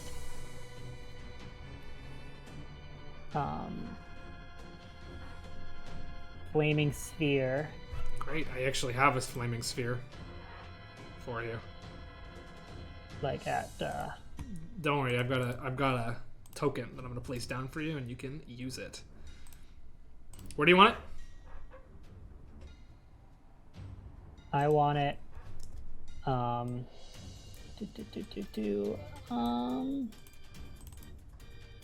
Here, I've put it on the field where you can see it there. You can put it wherever you want.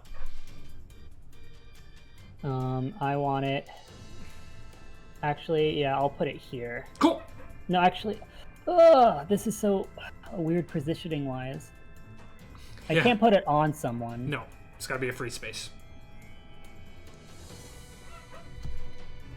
I'll double check that, but I'm like 90% sure you gotta put it in a free space. Yeah, it is. No, you're right. I'm gonna put it between Dima and Crabman 4. Cool. And Dima's gonna go, what the Tether? And then that's my turn. Great. You got a zombie. You've ordered him to attack these guys till dead, so go ahead and do that. Which one killed him? Crabman 1? Crabman 3 killed him. Crabman 3 killed him. Is he still grappled? He's grappled by Crabman 1. Can I still hit? Yeah. It doesn't affect you at all. He just can't move without breaking the grapple. Okay, cool. Then I'm gonna attack Crabman 1. The one grappling me. Plus 3. 17 plus 3 is a natural 20. Yep, flaccid 20 hits. That's 6 damage. 6 damage. He's holding on. He hits him. That's all he can do. Dima. Fire. Tether's here. There's a zombie now. Fire has appeared right next to her. A lot of things are going on for Dima right now. 5, 10, 15, 20, 25, 30. Mm-hmm. She's going to shoot at Crabman 3. Cool. She has sneak attack if she should like it. She would. Doesn't affect the attack roll, but like damage. Let's see if she can hit this time. So that's a 16. 16 will hit, yeah. This chaos, it's a lot, but it also seems to be where she thrives. When not, the attention isn't all on her. D6, 3 plus 4 is 7, and then 4d6 sneak attack, yeah. So 8, 9, 10, 1, 16, 18. 18 points of piercing damage. Shoots down towards this undamaged crab man. Right in the back. Just sticks right in. All right, Crabman time. Oh, yep. Bonus action, dash. If she jumps off, will she have to make a roll? Acrobatics check to take less fall damage, yeah. Then yeah, she's gonna do that. Cool, make an acrobatics check. 10, thank you. 25. 25, she will take half damage from this. 5 points of bludgeoning damage from jumping down as she rolls across the bar, but it still hits her at a weird angle. 5. Okay, cool. Okay. So that's 5 points of movement. Mm-hmm. 20, Nice. 25, 30. Cool. She runs back into the things. All right, Crabman 4 is going to say, fuck this fire, and he's also going to jump off. He doesn't have the bandwidth to make an acrobatics check, so he's just going to take the fall damage. It's 8 points of damage. So that's 5 points of movement. 15, 20. Doesn't really know where she went. So he's going to 25, 30. Come and try to kill this zombo. That is a flaccid 20 to hit. That will hit. Let me roll for the damage, because it matters. Yeah. It is 14 points of bludgeoning damage. So the DC is 19 to survive.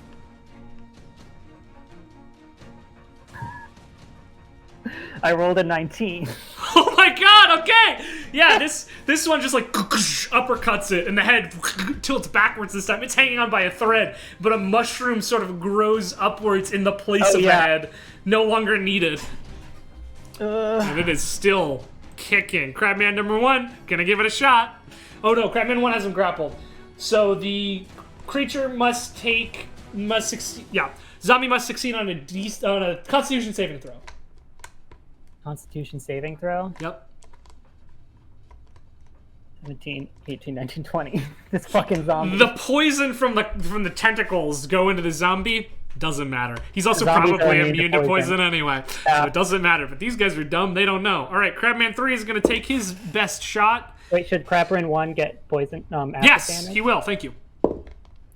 3, 9, 21 points of acid damage. And that is actually enough to kill him. As it just melts into the poison. And the zombie is released back onto the ground. Crabman number 3 is going to try to hit, though. Let me re-roll that. That's ass. That is a 9 to hit. That hits. It's a zombie. Ah, that's 8 points of pure bludgeoning damage. Go ahead and make that save.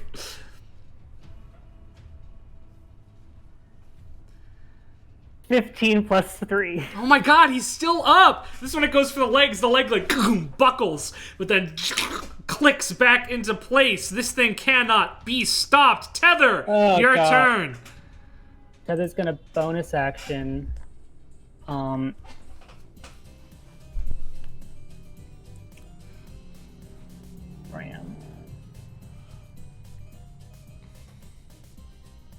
I'm gonna move it to hit this one. Cool. To ram it. Great. Is that a save? Is it just damage? I don't know. It's a saving throw, a dex saving throw. 17. 17 passes, it'll take half damage. Great. And I'm assuming you know it's fire. Fire damage, yeah. Doesn't really matter. He's got no. 6 and 4, so that's 10, half to 5. 5 points of fire damage as this thing slams into its back. Bonus action to change the zombie's goal, or is he going to just continue to do what he's doing best? Just continue to doing what he's doing best. Oh yeah, because you bonus action slammed there. Yep. Yeah. And Tether is going to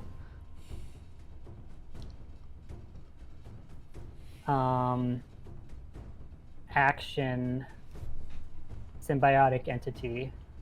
Great. And move here. Run up right with your zombie. Cool. Yeah. Dima. 5, 10, 15. What is this? That's a table. So can she see over it? Yeah. It's like chest height. Okay. Can she shoot Crabman 4? Absolutely. For some sneak attack if she'd like it. She would if she didn't suck. What'd she roll? She rolled a 2. That's probably not going to hit.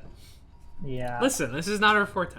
This is not our forte. We love Dima here. We're Dima stands, and she survived alone for a very long time. She did. So. We thought she was gonna die, and so she sees that, and she was what, here? So 5, 10, 15, 20. I can't touch her. You should be able to. You still have access of her. Oh, I was on measuring. 20, 20, 25, 25, 30. 30. And Yep. then bonus action, 5, 10, 15, 20, 25, 30. Cool. She's fucking booking it. All right. Crabman number 4 is going to attack zombie. Yeah. That's a 19. Hit. Shit. Fuck me. 7 points of damage. So 7, 8, 9, 10, 11, 12 is your DC. 12 is your fucking DC. I rolled a 16. Yep, he's good. He's fine. He's fine. It doesn't matter.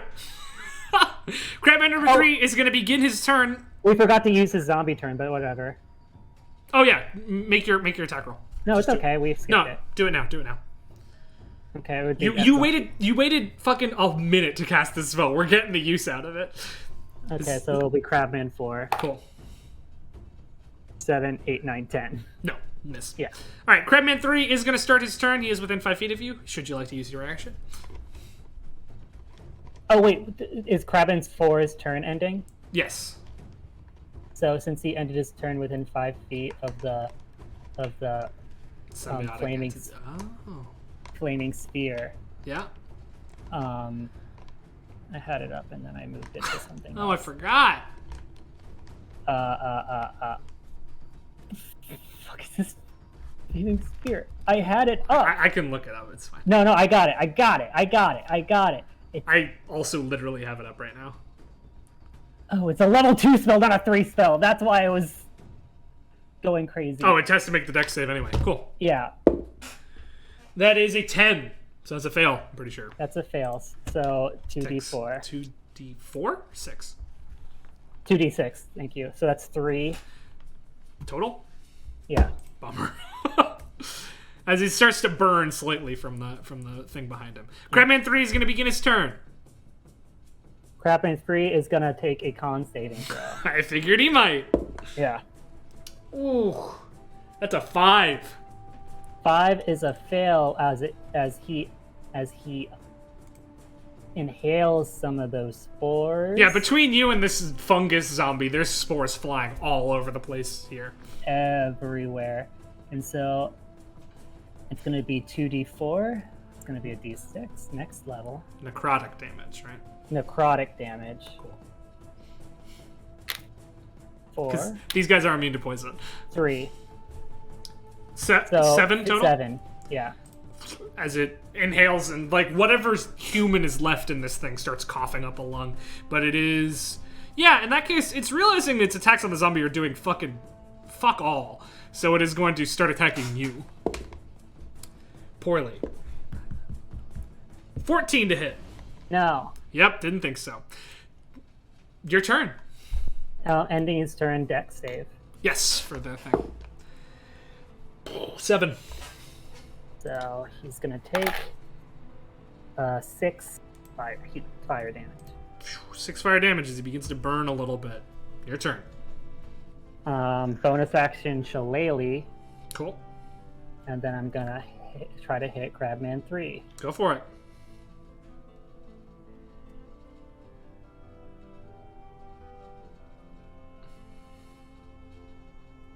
Six plus 9 is 15. 15 is enough. Go ahead and roll your damage. Thank you. Plus 1 staff. That definitely doesn't have any other cool abilities that might be useful. I just haven't used them yet. I don't want to. I haven't summoned a golem yet. How much damage? I mean, we've been in towers. We're in a Oh, tavern. fair enough. Yeah, whatever. It's fine. You don't like my cool item I made for you. So, it's 5, 6. So that's 10 of like the magical bludgeoning, Yep. and then an extra d6 poison, which is 4. Necrotic. Necrotic. I switched to the old sheet for a second. Because these guys are immune to poison, but it is necrotic. We looked it up. Yeah. Cool. All right. And Anything then else? zombie turn. Zombie turn. Go ahead and take it for him. He's just standing there looking pretty. He's not going to hit? 3. Oh, yeah. Yeah. I guess technically he is currently grappled by Crabman 4 because Crabman 4 hit him. Oh, doesn't change anything. Yeah. Dima! 10, 15, 20, 25. Cool. Try to shoot Crabman 4. So she bonus action opened that door there. Oh, that door is open? The doors that are open are this door. Okay, cool. Then this yeah, that's door. fine. Yeah, cool. So she rolled a 14 plus 7, so I think she hit 14, 15, 16, Yeah, 17, 18, 19, that'll hit. 20. Yeah. The sneak attack too. 3 plus 4 is 7, and then 4 more d6. 7, 8, 9, 10, 11, 12, 13, 14, 15. 16, 17, 18, 19, 20, 21. 21 points of damage. And this thing's back and it whips its head around. Really fucking angry. And Dima. then that was her last bit of movement. Cool. His turn, he's gonna let the zombie go, and he's gonna just start backpedaling. Attack of opportunity. Yep. That is a 14. 14 hits. Go ahead and roll damage. That's 2. 2 points of damage. And he takes it and keeps running. Cool. Crabman number 3 is beginning his turn. And he's gonna take a Constitution saving throw.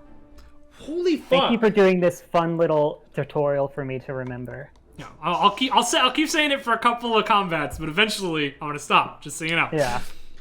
11. 11 fails. Yeah, I figured he might. 4, 1, so that's 5 necrotic. 5 points of necrotic damage. He's still standing. He's going to swing his big ol' claw at Mr. Zombie and roll a fucking natural 1.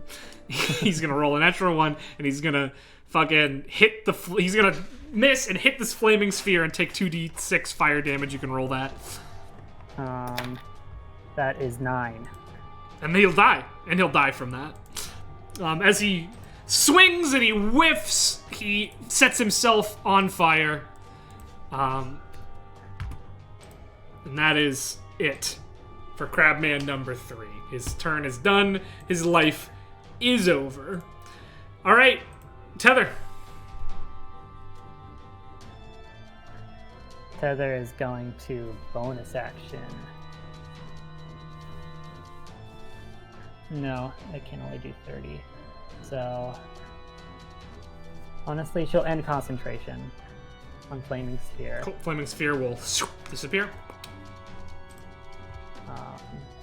As it'll basically, the Crabman is going to miss the zombie. It's going to hit the Flaming Sphere in a flash of brilliant light. The crab will explode into fire, and when it goes away, it's gone. Yeah, the Flaming it Sphere is no pops. longer there.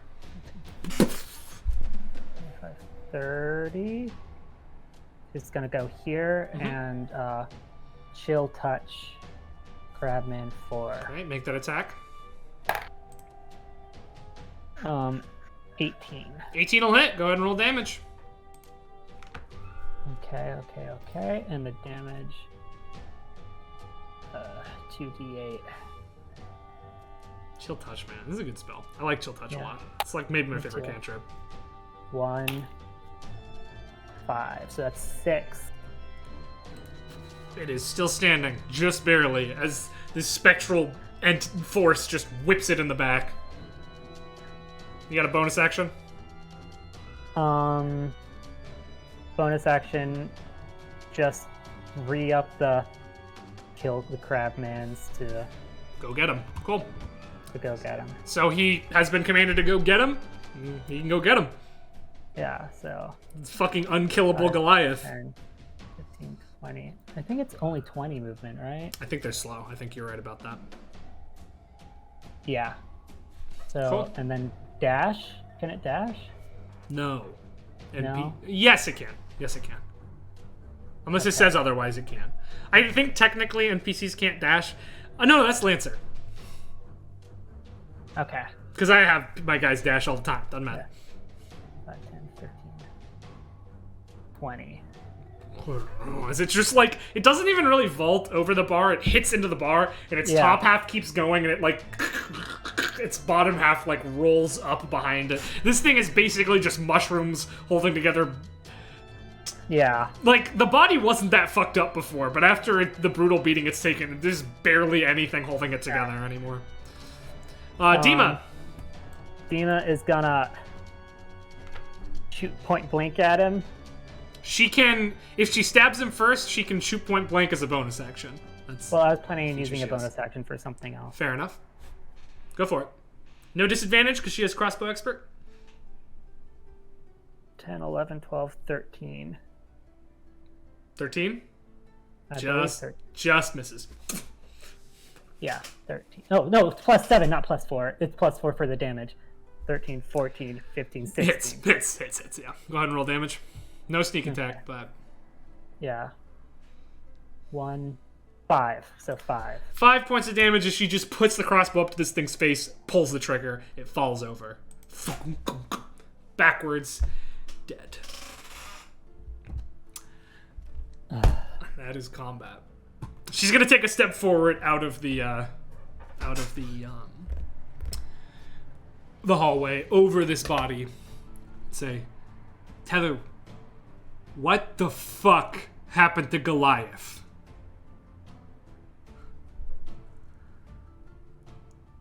No. And I feel like now that it has no, its orders are ended, and it's just like listlessly, I think it's gonna move over. We can't see the map anymore. Oh, it just moved over to stand next to Tether. Cool. This is like hobbles back over. It's towering over you, this mushroom figure. Yeah, it's like doing like the idle pose of a... Are you in control of this thing? Am I in control of you? Okay, are fungi plants? No. And if it's... Okay, thank you. I was about to be like, what is that? Okay, cool.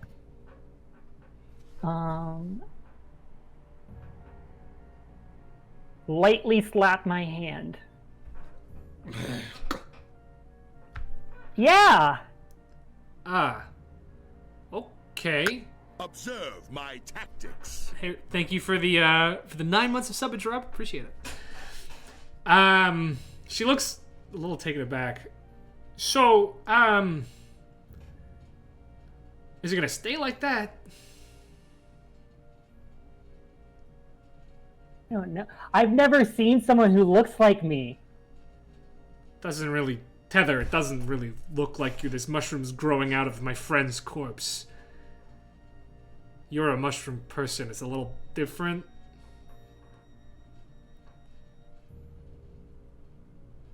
Hello? Just some, like, spores puff out of where its head used to be. It's hanging off the back now.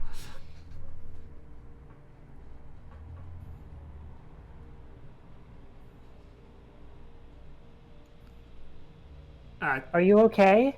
Me? Yeah, I'm okay. Are you alright? Oh, I'm fine.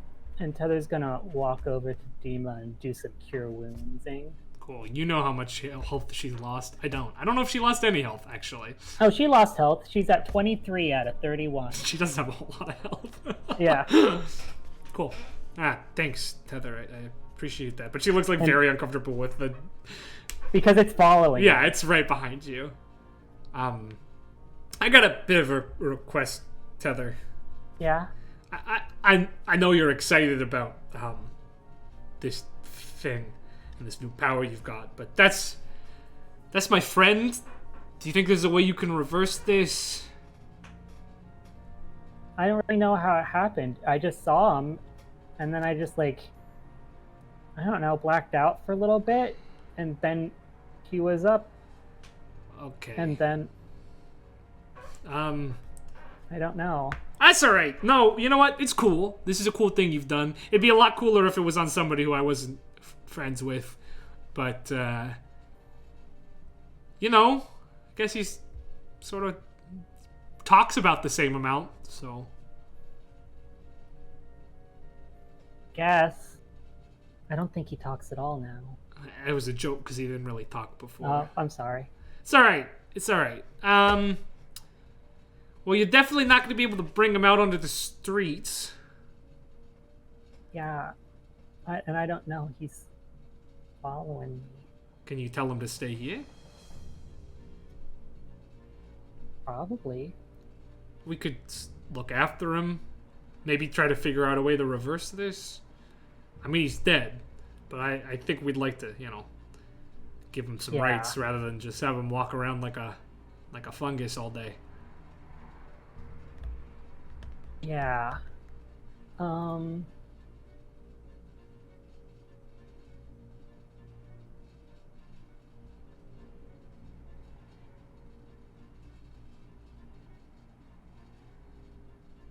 you think I could command it to die? You could try.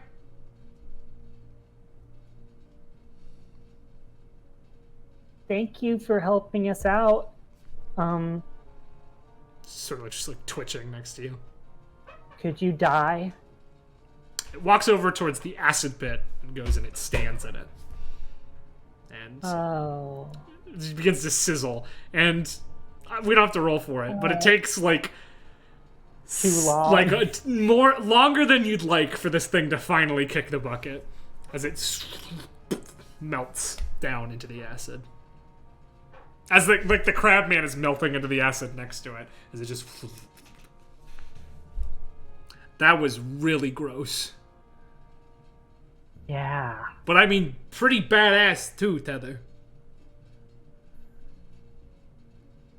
Well,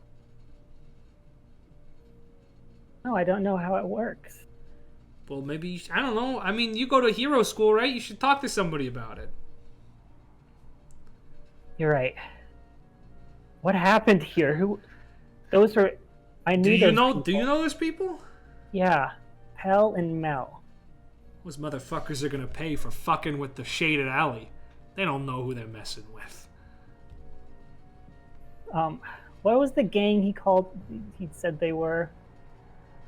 It was just a play. There was just like. Oh, he called them the Helter Skelter siblings, and Pell didn't like that. Yeah.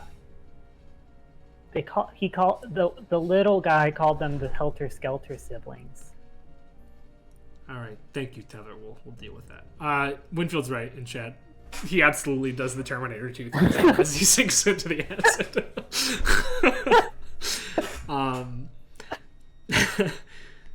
For now, you should probably get home. You were going already, and now it looks a little unsafe here at the moment. We might need to relocate. It's something we've done before. It takes a little while, but we'll let you know. We'll let you know what's happening. Probably when we get to your payment. Somewhere else down there. There's no other entrances or exits. It's the only way in and out. Okay. But I mean, I'll go check. Don't worry. There's enough of us here. We can take care of this sort of thing. Just so happened there was only the two of us up in this room at this moment, and almost as soon as she said that, more people are starting to appear from the various secret exits, coming to like investigate the sounds. Okay, Tether runs back to the secret entrance where she res the Goliath, picks back up the hat. Cool. Goes back to Dima, gives her another hug. Oh, okay. We really don't have to do this, particularly after you've turned my friend into a fungus, man. Okay, sorry. Bye. And then she puts on her hat. Oh, and she turns into Elf Tether to go home? Elf says, yeah. Cool. And no, just to like go to the town. Yeah. And then when she's out of town, she takes it off. Great. Awesome. Yeah, no weird looks. You're just wearing... Well, Tether... What does Tether wear, actually? That's a good question. Isn't her, like, clothes made out of bark and stuff? No. I think... We've never really talked about this. Well, because she has armor, right? Tether does have armor. Yeah. But I think... the people of, like, the community were, like, rough, like, undyed wool clothing. But, like, I don't think she wants to wear that. Yeah. She's seen what normal people wear. So I think she's wearing, I don't know, like a blue dress or something. Nice. Always Tether or just Elven Tether? Just Elven Tether. Cool. Yeah. No one really bats an eye at at a normal-looking wood elven redhead in a blue dress walking through town. And she loves it. Yeah, it's absolutely the first time your life She's has so worked this comfortable way. in a town. I'm sure, yeah. Yeah. Is the hat on her head? No, Or the hat's on Tether's head, but it doesn't need to appear in the illusion. Yeah, she keeps stopping to look at her reflection in windows. It's nice. Yeah. It's nostalgic.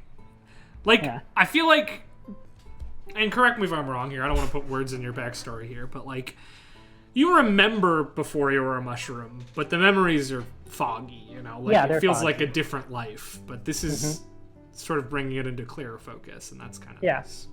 It's kind of nice, but like also she's been so laissez-faire about it because it's been foggy. So we'll see what this newfound discovery brings. But yeah, we she's gonna go on home a couple days early. She heads on home a couple days early, and as she smiles to herself before taking off the hat and heading down the road back to Hagen Estate, that's where we will end tonight's session of Dungeon Party. Unless there were things that you wanted to do in your couple of days before everybody else gets back. No, she's probably. I can't really RP you in turn hanging out, even though he is there. But oh, he is. He is. You probably don't see him. He's pretty depressed right now, so he's probably keeping to himself. But yeah, we'll end it as you walk on. We'll say it because she doesn't really go inside the house because she doesn't want to be like. Alone. So if he's like staying in boys' room or whatever, she's usually probably sleeping like tending the garden underneath the porch and tending all the other gardens outside and sleeping under the porch. Great. Okay. And that's how she spends the couple of days until the big gang comes back from their fun little trip to the beach, which we will see next Sunday. But for now, that is this. We play good heist. Good heist, good combat. You kicked ass. This is the polar opposite of what happened last week. Phoenix got fucked at every turn, and you managed to turn bad situations into very good situations a million times. Honestly, now I'm nervous for next week. If you succeeded this well, like something's gonna go wrong at the fucking beach. If someone drowns in a riptide. Shandi died again. He don't swim good. He don't swim good. Cat don't like He's water. a cat, you know? Cool. So that is Death by jellyfish. Death by jellyfish. I love it. That is all from us tonight. Thank you for playing, Michael. That was a blast. Thank you guys for watching.